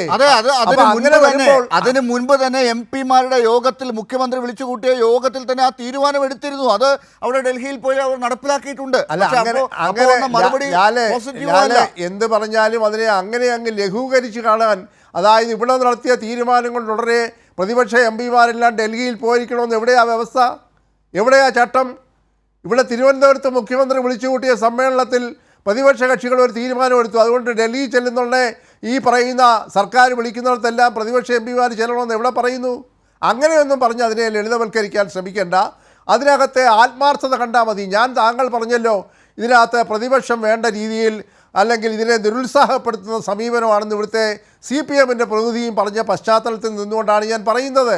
അങ്ങനെയല്ല എന്ന് കാണണം. ഞാൻ പറഞ്ഞല്ലോ, നേരത്തെ ഇവിടെ പറഞ്ഞു, അതായത് 8 വർഷം മുൻപ് കൊടുക്കേണ്ടതായിട്ടുള്ള കടം തീർത്തില്ല എന്നുള്ളത് ബഹുമാനപ്പെട്ട കോടതി തന്നെ ചോദിച്ചല്ലോ. ഇവിടെ പ്രളയം ഉണ്ടായപ്പോൾ അവിടുത്തെ ദുരന്ത സേവനം നടത്തിയതിന് വേണ്ടിയുള്ള പണം ചോദിച്ചപ്പോൾ 8 വർഷത്തിന് ശേഷമാണോ നിങ്ങൾ ഈ പണം ചോദിക്കുന്നതെന്ന് ബഹുമാനപ്പെട്ട കോടതി തന്നെ കേന്ദ്ര ഗവൺമെൻറ്റിനോട് ചോദിച്ചല്ലോ. അതിന് ഉത്തരം കൊടുത്തില്ലല്ലോ. അപ്പോൾ അവിടെയൊക്കെ എന്താണ് കാണുന്നത്? കേന്ദ്ര ഗവൺമെൻറ്റിൻ്റെ ഈ കാര്യത്തിലുള്ള നിഷേധാത്മകമായ സമീപനം തന്നെയാണ് എന്ന കാര്യത്തിൽ യാതൊരു തർക്കവുമില്ല. മാത്രമല്ല, ഡോക്ടർ ലാല് തന്നെ തുടക്കത്തിലും ഇടയ്ക്കുമൊക്കെ സൂചിപ്പിച്ചല്ലോ, മറ്റ് സംസ്ഥാനങ്ങളിലൊക്കെ ഇത്തരം സന്ദർഭങ്ങളിൽ കൊടുത്തിരിക്കുന്ന തുകയുടെ വ്യാപ്തിയും അളവും ഒക്കെ നോക്കുമ്പോൾ നമുക്ക് വെറും പിച്ചക്കാശല്ലേ തന്നിരിക്കുന്നത്. ആ കാര്യത്തിൽ ഒരു തർക്കവുമില്ല. അങ്ങനെ അല്ല, ഇത് ആരുടെയും സ്വന്തം കയ്യിലിരിക്കുന്ന പണമല്ല, നികുതിദായകൻ്റെ പണമാണ്. കേരളത്തിൽ നിന്ന് പിരിച്ചുകൊണ്ടുപോകുന്ന നികുതിയുടെ ഒരു അംശം കേരളത്തിൽ ഒരു ദുരന്തമുണ്ടാകുമ്പോൾ നൽകണമെന്ന് പറയുന്നത് ആവർത്തിച്ചുള്ള എൻ്റെ ചോദ്യത്തിൻ്റെ ഫലമായി വരേണ്ട ഒരു വിമർശനമല്ല കേന്ദ്രത്തിന് നേരെ ഉണ്ടാകേണ്ടത്. അത് ആദ്യമേ തന്നെ ഒരു 18-19 MPമാരുണ്ടല്ലോ ഡൽഹിയിൽ. അപ്പോൾ അവിടെ അത്രയും ശക്തി കാണിക്കണം. 18 MPമാരാണ്. അപ്പോൾ അവിടെ അത്രയും ശക്തി കാണിക്കേണ്ടതുണ്ട്. അതിനുവേണ്ടി തന്നെ, വയനാടിന് വേണ്ടി തന്നെ, ചൂരൽമലയ്ക്ക് വേണ്ടി തന്നെ, ആ പുനരധിവാസത്തിന് വേണ്ടി തന്നെ അവിടെ വലിയ വാദങ്ങളും സമരങ്ങളും നടക്കേണ്ടതുണ്ട് എന്നതാണ് ഞാൻ പറഞ്ഞത്. ഞാൻ അങ്ങയിലേക്ക് തിരിച്ചു വരാം. നമ്മൾ കുറേ സമയം എടുത്തിട്ടുമുണ്ട്. അഡ്വക്കേറ്റ് കൃഷ്ണദാസ് കേട്ടല്ലോ, റഫീഖ് പറഞ്ഞതും ഞാൻ വീണ്ടും അത് ആവർത്തിക്കേണ്ടതില്ല. ഇവിടെ ഇപ്പോൾ പ്രൊഫസർ എ ജി ജോർജ് പറഞ്ഞതും ഒക്കെ താങ്കൾ കേട്ടല്ലോ. ആ ഒരു പരാതി ഇവിടെ ഉണ്ട്. ഈ വേഗത പോരാ, ഈ സഹായം പോരാ, സാങ്കേതികത്വം പറഞ്ഞാൽ പോരാ. അവിടെ എന്തെങ്കിലും സാങ്കേതിക തടസ്സമുണ്ടെങ്കിൽ അത് മാറ്റിയെടുത്ത് അഡ്വക്കേറ്റ് കൃഷ്ണദാസിനെ പോലുള്ളവർ കേരളത്തിലിരുന്ന് പറയുമ്പോൾ ഇത് കേരളത്തിന് വേണ്ടിയാകേണ്ടതുണ്ട്. അത് കേന്ദ്രത്തിന് വേണ്ടിയുള്ള നിയമപരിരക്ഷ നൽകൽ, പ്രതിരോധം തീർക്കൽ ആകരുത് സർ. ഡോക്ടർ ലാൽ, ഞാൻ അതുകൊണ്ടാണ് ഈ ചർച്ചയുടെ തുടക്കത്തിൽ തന്നെ എന്റെ ഒരു നിലപാട് വ്യക്തമാക്കിയത്. എന്ന് പറഞ്ഞാൽ BJPയുടെ ഒരു നിലപാട് വ്യക്തമാക്കിയത്. നമ്മൾ ഇതിലൊരു അന്ധമായിട്ടുള്ള രാഷ്ട്രീയം കണ്ടുകൊണ്ട് ഒരു 5 മിനിറ്റ് സംസാരിക്കുമ്പോൾ ഒരു 3 മിനിറ്റ് കേന്ദ്ര ഗവൺമെന്റിനെ കുറ്റം പറയുക, ബാക്കി ഒരു 2 മിനിറ്റ് പ്രതിപക്ഷത്തെ കുറ്റം പറയുക എന്നുള്ള ഇടതുപക്ഷ പ്രതിനിധിയുടെ നിലപാട് അങ്ങയുടെ ആവർത്തിച്ചുള്ള ചോദ്യത്തിൽ ബഹുമാനപ്പെട്ട ശ്രീ ജോർജ് സാർ അദ്ദേഹത്തിന് കിട്ടിയ സമയത്തിന്റെ ഒരു 4-1 കേന്ദ്ര സർക്കാരിനെ കൂടി കുറ്റം പറയുക, ഇതൊരു നല്ല ചർച്ചയുടെ രീതി തന്നെയാണ്. നമ്മളുടെ ചർച്ച ഒരു രാഷ്ട്രീയപരമായി കൊണ്ടുപോകുന്നതിന് അത് നല്ലത് തന്നെയാണ്. പിന്നെ ബഹുമാനപ്പെട്ട ഇടതുപക്ഷത്തിന്റെ പ്രതിനിധി സൂചിപ്പിച്ചതുപോലെ പ്രധാനമന്ത്രി ഫോട്ടോഷൂട്ട് നടത്തി എന്നൊക്കെ പറയുമ്പോൾ ഞങ്ങളാരും മുഖ്യമന്ത്രിയും മന്ത്രിമാരും പോയി അവിടെ ഫോട്ടോഷൂട്ട് നടത്തി എന്ന് ഞങ്ങളാരും പറഞ്ഞില്ലല്ലോ. ഞങ്ങൾ അതിനെയെല്ലാം പോസിറ്റീവായി കാണുകയും അതെല്ലാം കൃത്യമായി നല്ല രീതിയിൽ വയനാടിന്റെ വികസനത്തിന് വേണ്ടി ഉപയോഗിക്കണമെന്ന് ആശിക്കുകയും ചെയ്യുന്ന ആളുകളാണ്. മറ്റൊന്ന്, ഞാൻ കണക്ക് പറയുകയല്ല ഡോക്ടർ ലാൽ. കണക്കുകൾ ബഹുമാനപ്പെട്ട കോടതി ചോദിച്ചപ്പോൾ സംസ്ഥാന സർക്കാർ പറഞ്ഞ ചില കണക്കുകളുണ്ട്. എന്റെ അറിവനുസരിച്ച് ഇടതുപക്ഷത്തിന്റെ പ്രതിനിധിയും അങ്ങും എല്ലാം അത് കൃത്യമായി പഠിച്ചിട്ടുള്ള ആളുകളാണ്. 77 കോടി രൂപയാണ് നാളിതുവരെ ആകെ ചെലവാക്കിയിട്ടുള്ളത് എന്ന് ഞാൻ പറഞ്ഞതല്ല, സംസ്ഥാനത്തിന്റെ ഗവൺമെന്റ് പറഞ്ഞതാണ്. മുഖ്യമന്ത്രിയുടെ ദുരിതാശ്വാസ നിധിയിൽ നിന്ന് 7.5 കോടി രൂപ ചെലവാക്കിയിട്ടുണ്ട് എന്ന് പറഞ്ഞതും സംസ്ഥാന സർക്കാരാണ്. അതിലാകെ നീക്കിയിരിപ്പുള്ളത് 700 കോടി രൂപയാണ് എന്ന് പറഞ്ഞതും സംസ്ഥാന സർക്കാരാണ്. ഇനി മുഖ്യമന്ത്രിയുടെ ദുരിതാശ്വാസ നിധിയിൽ 675 കോടി രൂപ വയനാടുമായി ബന്ധപ്പെട്ടുകൊണ്ട് കിട്ടിയ പണം ഇരിക്കുന്നുണ്ട് എന്ന് പറഞ്ഞതും സംസ്ഥാന സർക്കാരാണ്. ഞാൻ പറഞ്ഞത് 70 കോടി രൂപ BJPയുടെ സംസ്ഥാന സർക്കാരുകൾ കൊടുത്തത് അത് കൂടാതെ ഈ സർക്കാരിന്റെ കയ്യിലുണ്ട് എന്നാണ്. 12-ലധികം തവണ, നേരത്തെ ഒരിക്കൽ നമ്മൾ തമ്മിലുള്ള ചർച്ചയിൽ ഞാൻ സൂചിപ്പിച്ചതാണ്, 12-ലധികം തവണ സംസ്ഥാനത്തിന്റെ മന്ത്രിസഭ കൂടി 1 രൂപയുടെ പാക്കേജ് പ്രഖ്യാപിച്ചിട്ടില്ല. ഇടതുപക്ഷത്തിന്റെ പ്രതിനിധികൾ പറയുന്ന 10,000 രൂപ കൊടുത്തതും 300 രൂപ വെച്ച് 2 മാസം കൊടുത്തതും ആളുകൾക്ക് കൊടുത്തതും ഇനി വീടുകൾക്ക് പോയിട്ടുള്ള ആളുകൾക്ക് 2 ലക്ഷം കൊടുത്തതും ഒക്കെ SDRFന്റെ ഫണ്ടിൽ നിന്നാണ്. അതെല്ലാം ചേർത്താണ് 77 കോടി രൂപ എന്ന് പറയുന്നത്. ഞാൻ അതിനെ ഒന്നും കുറച്ച് കാണുന്നില്ല. 1 രൂപയാണെങ്കിലും 1 കോടി രൂപയാണെങ്കിലും 1000 കോടി രൂപയാണെങ്കിലും അതെല്ലാം വയനാടിന്റെ പുനരധിവാസത്തിനും അതിൽ കഷ്ടത അനുഭവിക്കുന്ന ആളുകൾക്കും കൊടുക്കുകയും അവരുടെ ജീവിതം പുഷ്ടിപ്പെടുത്തുകയും ചെയ്യേണ്ട സാഹചര്യം ഉള്ളതുകൊണ്ടാണ്. അല്ല, അങ്ങ് പറഞ്ഞു വരുന്നത് ഈ ഒരു SDRFിലുള്ള പണം ഉപയോഗിച്ച് ഈ വയനാട്ടിൽ പുനരധിവാസം നടത്താൻ സാധിക്കുമെന്നാണോ ഈ പറഞ്ഞു വരുന്നത്? അല്ല, ലാലിന്റെയും ഇടതുപക്ഷ പ്രതിനിധിയുടെയും വർത്തമാനം കേട്ടപ്പോൾ എനിക്ക് തോന്നിയത് അവിടെ എല്ലാം കഴിഞ്ഞു, ഇനി ആകെ കേന്ദ്രത്തിനോട് ആവശ്യപ്പെട്ടിട്ടുള്ള പണം ഇങ്ങ് കിട്ടിക്കഴിഞ്ഞാൽ അതും കൂടി വിതരണം ചെയ്ത് തീർക്കാനേ ഉള്ളൂ എന്നാണ് ഞാൻ ധരിച്ചിരിക്കുന്നത്. എനിക്ക് അങ്ങനെയാണ് ഒരു ധാരണ ഉണ്ടായത്. സാർ, ഇത് എന്തറിഞ്ഞിട്ടാണ് സാർ അഡ്വക്കേറ്റ് കൃഷ്ണദാസ് സാർ ഇങ്ങനെ പറഞ്ഞ് പ്രചരിപ്പിക്കുന്നത്? വയനാട്ടിൽ വിതരണം ചെയ്യാനാണോ പാക്കേജ് ചോദിച്ചത്? കേന്ദ്രം പണം തരണമെന്ന് പറഞ്ഞത് വയനാട്ടിൽ എല്ലാവർക്കും അത് കിട്ടിയത് എടുത്ത് വെച്ച് വിതരണം ചെയ്യാനാണോ? ഇവിടെ മുഖ്യമന്ത്രി അല്ലെങ്കിൽ മന്ത്രിസഭയ്ക്ക് ഒരു പാക്കേജ് പ്രഖ്യാപിക്കാനാകാത്തത് കൊണ്ടല്ല, അവർക്ക് ഇത്രയേ ഉള്ളൂ എന്ന് അറിഞ്ഞാൽ അവർക്കൊരു പാക്കേജ് പ്രഖ്യാപിക്കാം. ഇന്ത്യ ഗവൺമെൻറ്റിൽ നിന്ന് എന്ത് കിട്ടാൻ പോകുന്നു എന്ന് അറിഞ്ഞാലാണ് നമുക്കത് വെച്ച് നമ്മുടെ സ്വപ്നങ്ങൾക്കനുസരിച്ചുള്ള കാര്യങ്ങൾ നിറവേറ്റാൻ അത് വീതിച്ച് മാറ്റിവെക്കാനാവുകയുള്ളൂ. അവിടെ നിന്ന് കിട്ടുന്നില്ല, ഒന്നും തരാൻ പോകുന്നില്ല എന്ന് തീർപ്പാക്കിയാൽ മതി. BJP അതിന് മുൻകൈ എടുക്കുന്നു എന്ന് പറഞ്ഞാൽ മതി, ഈ ചർച്ച തീർന്നു. ഡോക്ടർ ലാൽ, നമുക്ക് അതുകൊണ്ടാണ് ഞാൻ സൂചിപ്പിച്ചത്, നിങ്ങൾക്ക് ഈ ചർച്ച കേന്ദ്ര ഗവൺമെന്റിനെതിരെയും BJPക്കെതിരെയും ഒരു രാഷ്ട്രീയ പ്രചരണം നടത്താനുള്ളതാണെങ്കിൽ ആയിക്കോളൂ, എനിക്കതിൽ യാതൊരു വിരോധമില്ല. പക്ഷെ ഇതിന്റെ കണക്കുകൾ പറയുമ്പോൾ നിങ്ങൾക്ക് എന്തിനാണ് പൊള്ളുന്നത്? ഞാൻ അതുകൊണ്ടാണ് ചോദിച്ചത്, സംസ്ഥാന സർക്കാർ ദുരന്ത നിവാരണം ഉണ്ടായതിനു ശേഷം ഉണ്ടായിട്ടുള്ള അതിന്റെ കണക്കെടുപ്പിന്റെ എല്ലാം അടിസ്ഥാനത്തിൽ 2219 കോടി രൂപയുടെ ഒരു പദ്ധതിയാണ് ഇതുമായി ബന്ധപ്പെട്ടുകൊണ്ട് PDNAയുടെ ഭാഗമായി സമർപ്പിച്ചിട്ടുള്ളത്. അതിൽ സംസ്ഥാനത്തിന്റെ വിഹിതമുണ്ടോ, കേന്ദ്രത്തിൽ നിന്ന് കിട്ടേണ്ടതുണ്ടോ, മുഖ്യമന്ത്രിയുടെ ദുരിതാശ്വാസ നിധിയിൽ നിന്ന് ചെലവാക്കാനുള്ള പണം എത്രയുണ്ട്, SDRFിൽ നിന്ന് അതിൽ ഇനി എത്ര ചെലവാക്കാൻ കഴിയും, ഇതെല്ലാം കോടതിയും ചോദിച്ചതാണ്. ഇതുമായി കോടതി ചോദിച്ചത് അവിടെ നിൽക്കട്ടെ, കേന്ദ്രം ചോദിക്കുന്നത് അവിടെ നിൽക്കട്ടെ. ഞാൻ താങ്കളുടെ ഓർമ്മയ്ക്കായി ഞാൻ ഒരു കാര്യം പറയുകയാണ്. നമ്മൾ കഴിഞ്ഞ ഒരു ദിവസം ഈ ചർച്ച നടത്തിയപ്പോൾ അന്ന് താങ്കൾ തന്നെ പറഞ്ഞത് എന്താണ്? ഈ 2000 ചില്ലറ കോടി രൂപ പോരാ, 5000 കോടി രൂപയെങ്കിലും വേണം ഈ വയനാടിൻ്റെ പുനരധിവാസം നടത്താനെന്ന് പറഞ്ഞത് താങ്കളാണ്. ഈ പൈസ പോരാ, SDRFിൽ കിടക്കുന്ന പൈസ പോരാ, ഇവിടെ ഇപ്പോൾ കേന്ദ്രത്തോട് ചോദിച്ചത് പോലും മതിയാകില്ല. 5000 കോടി വേണമെന്നാണ് താങ്കൾ അന്ന് ഈ ചർച്ചയിൽ പറഞ്ഞത്. ഓർക്കുന്നുണ്ടോ സർ? ലാൽ അന്ന് പറഞ്ഞത്, ലാലിനേക്കാൾ നന്നായി ഓർക്കുന്ന ആളാണല്ലോ ഞാൻ, അത് പറഞ്ഞ ആളാണല്ലോ ഞാൻ എന്തുകൊണ്ടാണ് ഇത് പറഞ്ഞതെന്ന് ലാലിന് കൃത്യമായി അറിയാമല്ലോ. ഏത് സന്ദർഭത്തിലാണ് ഇത് പറഞ്ഞതെന്ന് ലാലിന് അറിയാമല്ലോ. നിങ്ങൾ കേന്ദ്രത്തിൽ നിന്ന് പണം കിട്ടുന്നില്ല എന്ന് പറഞ്ഞപ്പോൾ 12ലധികം തവണ സംസ്ഥാനത്തിന്റെ മന്ത്രിസഭാ യോഗം കൂടിയിട്ടും 1 രൂപയുടെ പാക്കേജും പ്രഖ്യാപിച്ചാൽ നിങ്ങൾ ആദ്യം ഒരു 2000 കോടിയുടെ പാക്കേജ് പ്രഖ്യാപിക്കൂ. അപ്പൊ 5000 കോടിയുടെ പാക്കേജ് ആകുമല്ലോ, വലിയ പാക്കേജ് ആകുമല്ലോ വയനാട്ടിൽ എന്ന് ഞാൻ സൂചിപ്പിച്ചത് കൃത്യമല്ലേ? നിങ്ങൾ കേന്ദ്രത്തോട് 2000 കോടി രൂപ ചോദിച്ചിട്ടുണ്ട്, ആയിക്കോട്ടെ, അത് കിട്ടട്ടെ. സംസ്ഥാനത്തിന്റെ ഒരു 2000 കോടി കൂടി പ്രഖ്യാപിക്കൂ. അപ്പൊ 4000-ലധികം കോടിയാവുമല്ലോ. മുഖ്യമന്ത്രിയുടെ ദുരിതാശ്വാസ നിധിയിൽ 600 ചില്ലാനം കോടി ഉണ്ട്. അതുമായി ബന്ധപ്പെട്ടുകൊണ്ട് SDRF ഫണ്ടിൽ ഒരു 700 ചില്ലാനം കോടി ഉണ്ട്. അപ്പൊ 5500 കോടി രൂപ. തീർച്ചയായും ഞാനത് ചോദിക്കാം, റഫീഖിനോട് ചോദിക്കാം. പക്ഷേ ഞാൻ ഉറപ്പിച്ചു പറയുന്നു, നിങ്ങൾ 2000-ഓ 3000-ഓ കോടി രൂപ തന്നാൽ ഇവിടെ അതിൻ്റെ ഇരട്ടി ആളുകൾ അതിനോടൊപ്പം ഒരു വിഹിതം കൊടുക്കും എന്ന് എനിക്ക് യാതൊരു സംശയവുമില്ല. റഫീഖ്, ഇവിടെ എന്താണ് കൃഷ്ണദാസ് പറയുന്നതിനുള്ള മറുപടി? ഇതെല്ലാം കേരളത്തിലെ ജനങ്ങൾ കണ്ടുകൊണ്ടിരിക്കുകയാണല്ലോ. ഇവിടെ ദുരന്തബാധിതർ ഉൾപ്പെടെ കണ്ടുകൊണ്ടിരിക്കുകയാണല്ലോ. 1 രൂപ പോലും തരാത്തവരാണ് നിങ്ങൾ ഇങ്ങനെ പ്രഖ്യാപിക്കൂ, അപ്പൊ ഞങ്ങൾ അങ്ങനെ പ്രഖ്യാപിക്കാമെന്ന് പറയുന്നു. നിങ്ങൾ ഇതിൽ കാണേണ്ട കാര്യം, ഇവിടെ രാഷ്ട്രീയ വിവേചനത്തോടു കൂടി പെരുമാറുകയാണ്, ശത്രുതാപരമായി കേരളത്തിലെ ജനങ്ങൾ പെരുമാറുകയാണ്. ഇപ്പൊ ത്രിപുരയിൽ ദുരന്തമുണ്ടായതിന്റെ ഭാഗമായി 40 കോടി രൂപയാണ് 7ാമത്തെ ദിവസം കൊടുക്കുന്നത്. ആന്ധ്രയിൽ 16 പേരും തെലങ്കാനയിൽ 19 പേരും, 2 സ്ഥലത്തും കൂടെ 35 പേർ മരിച്ചപ്പോൾ അവിടെ കൊടുക്കുന്നത് 3448 കോടി രൂപയാണ് കേന്ദ്ര ഗവൺമെന്റ് കൊടുത്തത്. ഇത് 300-ലധികം ആളുകൾക്ക് മരണം സംഭവിക്കുകയും അതുപോലെ തന്നെ ഒരുപാട് ആളുകളുടെ ജീവനോപാധികൾ നഷ്ടപ്പെടുകയും വീടും സ്ഥലവും എല്ലാം നഷ്ടപ്പെടുകയും ചെയ്ത ഇന്ത്യ കണ്ട ഏറ്റവും വലിയ ഉരുൾപൊട്ടലായിട്ട് ഒരു നയാ പൈസ തരാൻ വേണ്ടി തയ്യാറായില്ല. ഒന്ന്. രണ്ടാമത്തെ ഒരു കാര്യം, ഇവരെ BJPയുടെ പ്രതിനിധി വലിയ രൂപത്തിൽ പറയുമ്പോൾ ഇതിൽ നേരത്തെ പറഞ്ഞു കേന്ദ്രത്തിനെ കുറ്റപ്പെടുത്തുന്ന രാഷ്ട്രീയമായിട്ടില്ല, ജനങ്ങളുടെ കാര്യം പറയുമ്പോൾ കേന്ദ്രത്തിന്റെ കുറ്റമായി മാറും. കേന്ദ്രം എന്തെങ്കിലും ചെയ്തിട്ടുണ്ടെങ്കിൽ അത് കുറ്റമായി മാറില്ല. ഒന്നും ചെയ്യാത്തത് കൊണ്ട് സ്വാഭാവികമായിട്ടും കേന്ദ്രത്തിന്റെ കുറ്റമായി മാറും. നിങ്ങൾ നോക്ക്, പണം അനുവദിക്കാത്തത് മാത്രമാണോ?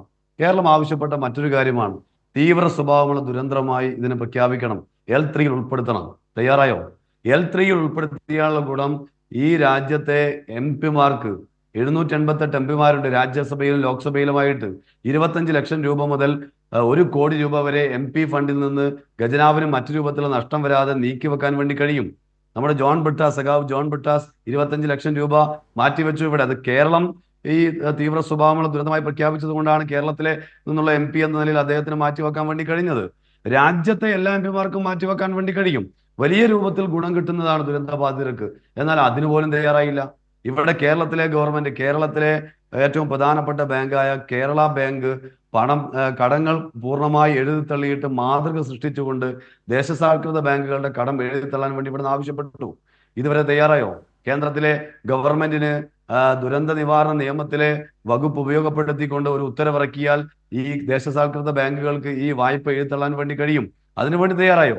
1 രൂപയുടെ സഹായമോ 1 തരത്തിലുള്ള നിലപാടോ സ്വീകരിക്കാത്ത കേന്ദ്ര ഗവൺമെന്റിന് വേണ്ടി ഇങ്ങനെ ബാലിശമായി വാദിക്കുമ്പോൾ അത് ജനങ്ങൾ തിരിച്ചറിയും. ഇവിടെ നിങ്ങൾ കാണേണ്ട കാര്യം, ഇവിടെ മുഖ്യമന്ത്രി ഫോട്ടോഷൂട്ട് നടത്തിയെന്ന് ഞാൻ പറഞ്ഞോ എന്നാണ് ചോദിച്ചത് അദ്ദേഹം, BJPയുടെ പ്രതിനിധി. എങ്ങനെ പറയാൻ വേണ്ടി കഴിയും? കാരണം മുഖ്യമന്ത്രി ഫോട്ടോഷൂട്ട് നടത്താൻ വന്നതല്ല, ഇവിടുത്തെ ജനങ്ങളുടെ പ്രശ്നങ്ങൾ മനസ്സിലാക്കി കൃത്യമായി നിലപാട് സ്വീകരിച്ചു. ഞാൻ ആദ്യം സൂചിപ്പിച്ചല്ലോ, അത് വീണ്ടും ഞാൻ ആവർത്തിക്കുന്നില്ല. 6 ലക്ഷം രൂപ മരിച്ചവർക്ക് കൊടുത്തത് തുടങ്ങി ഇപ്പോൾ വാടക കൊടുത്തുകൊണ്ടിരിക്കുന്ന ഉൾപ്പെടെയുള്ള പ്രവർത്തനങ്ങൾ, പുനരധിവാസ പ്രവർത്തനവുമായി ബന്ധപ്പെട്ടുള്ള പ്രവർത്തനങ്ങൾ തുടങ്ങി എല്ലാ പ്രവർത്തനങ്ങളും കേരളത്തിലെ ഗവൺമെന്റ് ഇടപെട്ടുകൊണ്ടിരിക്കുകയാണ്. കേന്ദ്ര ഗവൺമെന്റ് എന്ത് ചെയ്തു ഒന്ന് പറയട്ടെ? എന്തെങ്കിലും നേരത്തെ കൃഷ്ണദാസ് ചൂണ്ടിക്കാട്ടിയത് ഈ വാടകയൊക്കെ കൊടുക്കുന്നതൊക്കെ ഈ SDRF-ൽ നിന്ന് കിട്ടിയ പൈസ ഉപയോഗിച്ചാണെന്നാണ്. ഇവിടെ കാണുന്നത് STRF എന്ന് പറയുന്നത് ഈ ദുരന്തത്തിന് വേണ്ടി നൽകുന്ന തുകയല്ല. അതാണ് ആദ്യം BJPയുടെ പ്രതിനിധി മനസ്സിലാക്കേണ്ടത്. STRF എന്ന് പറയുന്നത് ഞാൻ പറയട്ടെ, STRF എന്ന് പറയുന്നത് കേൾക്കൂ, STRF എന്ന് പറയുന്നത് ഈ ചൂരൽമല ദുരന്തത്തിന്റെ ഭാഗമായി നൽകിയിട്ടുള്ള പണമല്ല. ചൂരൽമല ദുരന്തം ഉണ്ടായാലും ഇല്ലെങ്കിലും അതാത് സംസ്ഥാന ഗവൺമെന്റുകൾക്ക് ദുരന്ത നിവാരണവുമായി ബന്ധപ്പെട്ടുകൊണ്ട് കേന്ദ്രം അനുവദിക്കാൻ നിർബന്ധിതമായിട്ടുള്ള തുകയാണ്. ഇവിടെ ഞാൻ നേരത്തെ പറഞ്ഞല്ലോ, ഉത്തർപ്രദേശില് 3000 കോടിയോളം രൂപ SDRF വഴി കൊടുക്കുമ്പോൾ ആന്ധ്രക്ക് 1189 കോടി കൊടുക്കുമ്പോഴാണ് 291 കോടി രൂപ മാത്രം SDRF വഴി കേരളത്തിന് നൽകുന്നത്. അത് ദുരന്തമുണ്ടായാലും ഇല്ലെങ്കിലും നൽകേണ്ടതാണ്. ആ തുക ഇവിടെ സ്വാഭാവികമായിട്ടും നൽകിയേ മതിയാവുള്ളൂ. ചൂരൽമല ദുരന്തമുണ്ടായതിന്റെ ഭാഗമായി കേരളത്തിലെ ഗവൺമെന്റ് പ്രധാനമന്ത്രി വന്നപ്പോൾ കൃത്യമായി മുഖ്യമന്ത്രിയുടെ നേതൃത്വത്തിൽ സഹായത്തിനുള്ള അഭ്യർത്ഥന നടത്തി. അതിനുശേഷം ഓഗസ്റ്റ് മാസം 17-ാം തീയതി 1200 കോടി രൂപയുടെ ഡീറ്റെയിൽ ആയിട്ടുള്ള കാര്യങ്ങൾ കൊടുത്തു. പിന്നീട് 2200 കോടിയിലധികം വരുന്ന തുകയുടെ വിശദമായ റിപ്പോർട്ട് കൊടുത്തു. ഇതെല്ലാം ചെയ്തു. കേരളത്തിലെ ഗവൺമെന്റിന്റെ പ്രതിനിധി എന്ന നിലയിൽ KV തോമസ് അവിടെ ഡൽഹിയിൽ പോയി പലതവണയായി മന്ത്രിയെയും മറ്റുമെല്ലാം മന്ത്രിമാരെയും എല്ലാം കാണുന്ന സാഹചര്യം ഉണ്ടായി. സംസ്ഥാന ഗവൺമെന്റിന്റെ ഭാഗമായി വലിയ ഇടപെടൽ നടത്തി. നിയമസഭ ഒറ്റക്കെട്ടായി പ്രമേയം പാസാക്കി രാജ്യത്തെ കേന്ദ്ര ഗവൺമെന്റ് സമർപ്പിച്ചു. ഇങ്ങനെ എല്ലാമുള്ള ഇടപെടൽ നടത്തി. എന്നിട്ട് പോലും ഇത്ര വലിയ ദുരന്തമുണ്ടായിട്ട് ഒരു കണ്ണു തുറക്കാത്ത നിലപാടാണല്ലോ കേന്ദ്രം സ്വീകരിക്കുന്നത്. അതാണ് നമ്മൾ ഗൗരവമായി ചർച്ച ചെയ്യപ്പെടുന്ന വിഷയം. ഇവിടെ നമ്മൾ കാണേണ്ടത് ഈ ദുരന്തത്തിൽ അഭിമുഖീകരിച്ച മനുഷ്യരാണ്, ഇന്ത്യക്കാരാണ്. ആ പരിഗണന നൽകാൻ വേണ്ടി കേന്ദ്ര ഗവൺമെന്റ് തയ്യാറാകുന്നില്ല. കേന്ദ്ര ഗവൺമെന്റ് തയ്യാറാവാതിരിക്കുമ്പോഴും പകച്ചു നിൽക്കുകയല്ല കേരളത്തിലെ ഗവൺമെന്റ് ചെയ്യുന്നത്. അപ്പം അദ്ദേഹം പറഞ്ഞൊരു കാര്യം 70 കോടി രൂപ മാത്രമല്ലേ ചെലവഴിച്ചുള്ളൂ എന്ന രൂപത്തിലൊക്കെയാണ്. ഞാൻ ചോദിക്കട്ടെ, ഇതുമായി ബന്ധപ്പെട്ട് കേരളത്തിലെ ഗവൺമെന്റ് ഏതെങ്കിലും തുക കിട്ടുമ്പോൾ ആ തുക മൊത്തമായി വീതിച്ച് നൽകാനല്ല തീരുമാനമെടുത്തിട്ടുള്ളത്. വളരെ കൃത്യമായി മുഖ്യമന്ത്രി പ്രഖ്യാപിച്ചിട്ടുണ്ട്. എന്താ പ്രഖ്യാപിച്ചത് നമുക്കറിയാം. ടൗൺഷിപ്പാണ്. ആളുകൾക്ക് എല്ലാ രൂപത്തിലും ജീവിതം മുന്നോട്ട് കൊണ്ടുപോകാൻ കഴിയുന്ന രൂപത്തിലുള്ള വീടും ആരാധനാലയങ്ങളും കളിസ്ഥലങ്ങളും കച്ചവടത്തിനാവശ്യമായ സാഹചര്യവും എല്ലാം അടങ്ങുന്ന ഒരു ടൗൺഷിപ്പാണ്. ആ ടൗൺഷിപ്പ് സംബന്ധിച്ചുള്ള മാസ്റ്റർ പ്ലാൻ മന്ത്രിസഭ യോഗത്തിൽ അവതരിപ്പിച്ചു കഴിഞ്ഞു. അത് നടപ്പിൽ വരുത്താൻ ഉദ്യോഗസ്ഥനെ നിയമിച്ചു കഴിഞ്ഞു. അതിന് തടസ്സമായിരുന്ന ഭൂമി ഏറ്റെടുക്കുന്ന നടപടികളിൽ തടസ്സമുണ്ടായിരുന്ന കോടതിയിൽ ഇടപെട്ടുകൊണ്ട് ആ വിധിയും സമ്പാദിച്ചു. ഇതെല്ലാം ചെയ്ത് കേരളത്തിലെ ഗവൺമെന്റ് ആണ്. ഇങ്ങനെ എണ്ണി പറയാൻ കഴിയുന്ന ഒരുപാട് കാര്യങ്ങൾ കേരളത്തിലെ ഗവൺമെന്റിനുണ്ട്. ജനങ്ങൾക്ക് അതിൽ വിശ്വാസമുണ്ട്. ബാധ്യത ഉൾപ്പെടെ കണ്ടു. എനിക്കൊരു ചെറിയൊരു ഇടവേളയിലേക്ക് പോകുന്നതിന് മുമ്പ് പ്രൊഫസർ AG ജോർജ്, ഞാൻ താങ്കളോട് ഇപ്പോൾ റഫീഖ് ചൂണ്ടിക്കാട്ടിയ മോഡൽ ടൗൺഷിപ്പ് ഉണ്ടല്ലോ, അതാണ് ഈ ഹാരിസൺ മലയാളത്തിൻ്റെ എസ്റ്റേറ്റിലും എൽസ്റ്റൺ എസ്റ്റേറ്റിലുമൊക്കെ വരാനായി പോകുന്നത്. അതിനു വേണ്ടിയിട്ടാണ് ആ ദുരന്തം ഉണ്ടായി 2 മാസത്തിനകം തന്നെ ആ ഭൂമി ഏറ്റെടുക്കാൻ പോയത്. അതാണിപ്പോൾ കോടതി അംഗീകരിച്ചത്. വലിയ ആശ്വാസം നൽകുന്നൊരു നടപടി വന്നത് ഇവിടെയാണ്. ഇപ്പോൾ സർക്കാരിനൊപ്പം നിന്നതാ നമുക്ക് കിട്ടിയല്ലോ ഭൂമി, നമ്മുടെയും കൂടി കാര്യങ്ങൾക്കാണത് കിട്ടിയത് എന്ന് പ്രതിപക്ഷം പറയണം എന്ന് ഞാൻ പറഞ്ഞത്. ഒരു ഇടവേളയിലേക്ക് പോകുന്നതിന് മുമ്പ് താങ്കളിൽ നിന്ന് അതിൻ്റെ ഒരു കമൻറ്റ്, പ്രതിപക്ഷം അത് എഴുന്നേറ്റ് നിന്ന് സല്യൂട്ട് അടിക്കേണ്ട ഒരു ദിവസമല്ലേ ഇന്ന്?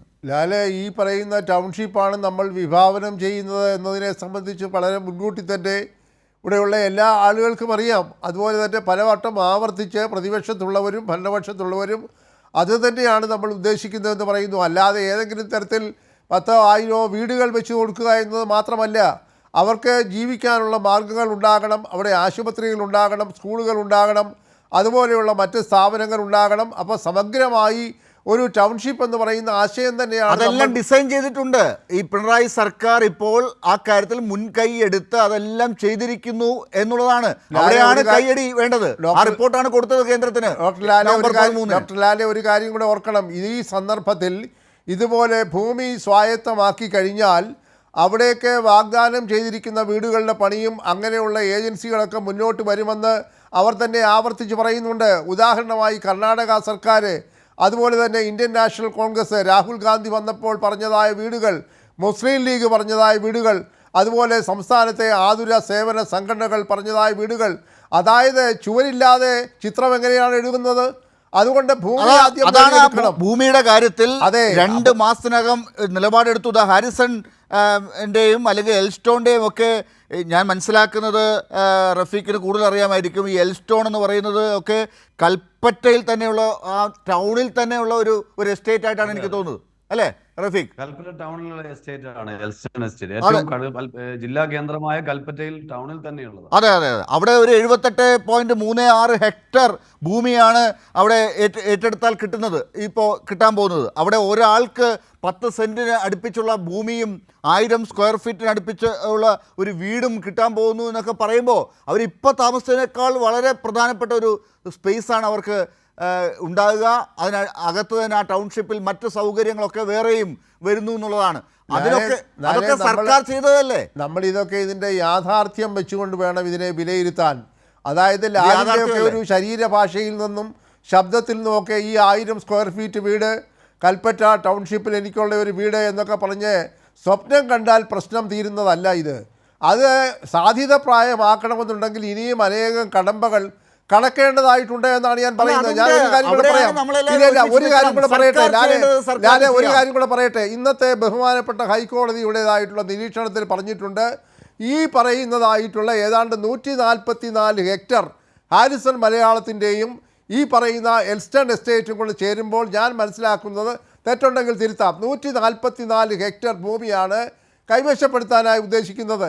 ഈ 140 ഹെക്ടർ വസ്തുവിൻ്റെയും പണം മുൻകൂർ കെട്ടിവെക്കണമെന്നാണ് ഈ പറയുന്ന ഹൈക്കോടതിയുടെ നിരീക്ഷണത്തിൽ പറയുന്നത്.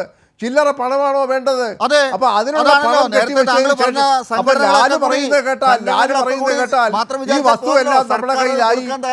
അല്ലല്ല, ലാലിന്റെ കോടതിയിൽ പറഞ്ഞല്ലോ. അല്ല, ലാല് പ്രതികരിക്കുന്ന കണ്ടാൽ ഈ വസ്തു എല്ലാം നമ്മുടെ കയ്യിലായി, ഏതാണ്ട് 1000 സ്ക്വയർ ഫീറ്റിന്റെ വീട് നമ്മുടെ കയ്യിലായി, കൽപ്പറ്റ ടൗൺഷിപ്പിന്റെ മുഖച്ഛായ എല്ലാം മാറി.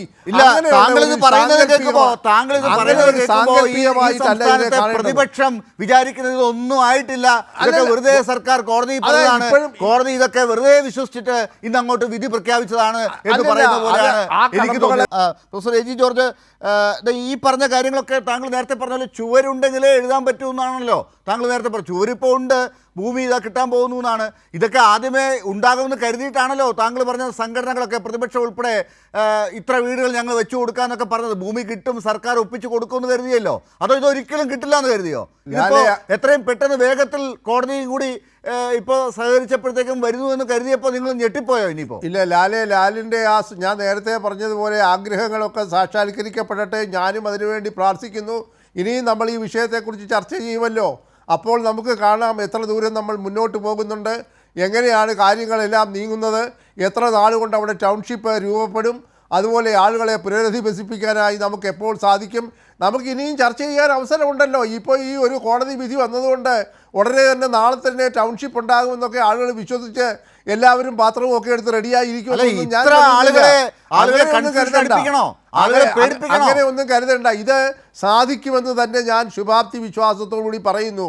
പക്ഷേ നമ്മൾ ഉദ്ദേശിക്കുന്ന പോലെ ഇത് കൈവെള്ളയിൽ ചെയ്യുന്ന കാര്യമല്ല, ഒരുപാട് കടമ്പകൾ കടക്കണം. ഞാൻ പറയട്ടെ, ഇന്നത്തെ സർക്കാരിൻ്റെ സാമ്പത്തിക സ്ഥിതി അനുസരിച്ച് ഈ 144 ഏക്കറിനുള്ള പണം നിങ്ങൾ മുൻകൂട്ടി കെട്ടിവെക്കണമെന്നുണ്ടെങ്കിൽ എവിടെ നിന്നുണ്ടാകും ഈ പണം? അതേ സംബന്ധിച്ചൊക്കെ നമുക്ക് വ്യക്തമായ രൂപമുണ്ടാകണ്ടേ. അല്ലാതെ പണം കെട്ടിവെക്കുമെന്ന് പറഞ്ഞാൽ നാളെ ഞങ്ങൾ കെട്ടിവെക്കും, അപ്പോഴത്തേക്ക് ടൗൺഷിപ്പ് വരും എന്നൊക്കെ പറഞ്ഞുള്ള വ്യാമോഹം ഒരു യാഥാർത്ഥ്യ ബോധത്തോടു കൂടി ഉള്ളതല്ല.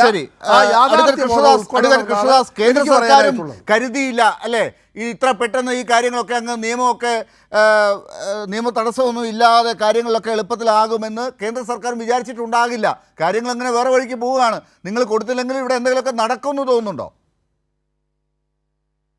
ഡോക്ടർ ലാൽ, ഇവിടെ ഞങ്ങൾ കൊടുക്കാതെ തന്നെ നിങ്ങൾ പ്രതീക്ഷിക്കുന്നതിനേക്കാൾ വലിയ രീതിയിൽ, ഞങ്ങൾ പ്രതീക്ഷിക്കുന്നതിനേക്കാൾ വലിയ രീതിയിൽ നടക്കണമെന്ന് ആഗ്രഹിക്കുന്ന ഒരാളാണ് ഞാൻ.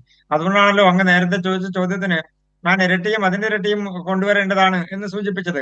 അത് പിന്നോട്ടടിക്കുക എന്നുള്ളതല്ലോ, മുന്നോട്ട് പോവുക എന്നുള്ളത് കൊണ്ടല്ലേ. പിന്നെ ഇടതുപക്ഷത്തിന്റെ പ്രതിനിധി നേരത്തെ സൂചിപ്പിച്ചപ്പോൾ അദ്ദേഹം ത്രിപുരയെ കുറിച്ച് പറഞ്ഞു, 40 കോടി കൊടുത്ത് പറഞ്ഞു.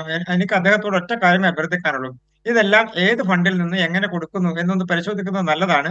കേരളത്തിന് 30-ാം തീയതി ദുരന്തമുണ്ടായി, 31-ാം തീയതി 145 കോടി രൂപ കൊടുത്തിട്ടുണ്ട് സുഹൃത്തെ. അങ്ങ് പരിശോധിക്കാത്തത് കൊണ്ടായിരിക്കും. മറ്റൊരു പ്രധാനപ്പെട്ട കാര്യമുള്ളത് ലാൽ, ഇവിടെ അങ്ങ് പറയുന്ന 1000 സ്ക്വയർ ഫീറ്റ് വീട് വരും, ഞാൻ പറയുന്ന 2000 സ്ക്വയർ ഫീറ്റ് വീട് കൊടുക്കണമെന്നാണ്. എന്തിനാ 1000 ആക്കി ചുരുക്കുന്നത്? 2000 സ്ക്വയർ ഫീറ്റിന്റെ വീട് ഒന്നും കൊടുക്കാൻ പോകുന്നില്ലല്ലോ, പൈസ ഒന്നും കൊടുക്കാൻ പോകുന്നില്ല. ഒരു 2500 അങ്ങ് പറയാത്തത് എന്താ? 2000 സ്ക്വയർ ഫീറ്റ് ആക്കുന്നത് എന്താ? അല്ല, നിങ്ങൾ എന്തിനാ 1000-ലേക്ക് ചുരുക്കുന്നതെന്നല്ല എന്റെ അഭിപ്രായം. നിങ്ങൾ 2000 സ്ക്വയർ ഫീറ്റ് എന്ന് എന്താ പറയാത്തത്?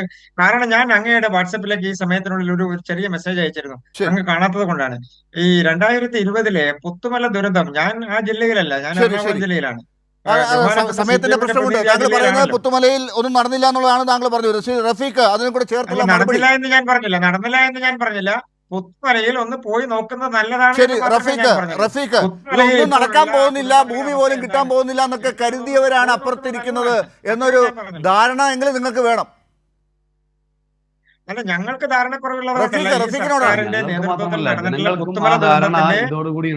ദുരന്തത്തിന്റെ ബാക്കിപത്രം എന്തായി എന്നുള്ളത് സമയം അവസാനം ഞാൻ പറഞ്ഞോട്ടെ. അതായത് ഞങ്ങൾക്ക് മാത്രമല്ല, ഇതൊന്നും നടക്കരുത് എന്ന് ആഗ്രഹിക്കുന്ന മനസ്സാണ് ഇവർക്കുള്ളത് എന്നത് ഇപ്പോൾ ഈ ചർച്ചയിൽ നിന്ന് തന്നെ വളരെ വ്യക്തമായി ജനങ്ങൾക്ക് ആകെ മനസ്സിലായിട്ടുണ്ട്. കാരണം ഇന്ന് കോടതി വിധിയിൽ നിന്ന് കോടതി അനുകൂലമായ ഒരു വിധി വന്ന ഘട്ടത്തിൽ അപ്പോഴും അതിന്റെ ആശങ്കകൾ പറഞ്ഞുകൊണ്ട് ഇത് നടക്കാതിരിക്കാൻ വേണ്ടി ജനങ്ങൾക്കിടയിൽ ആശങ്കയുണ്ടാക്കുകയാണ്.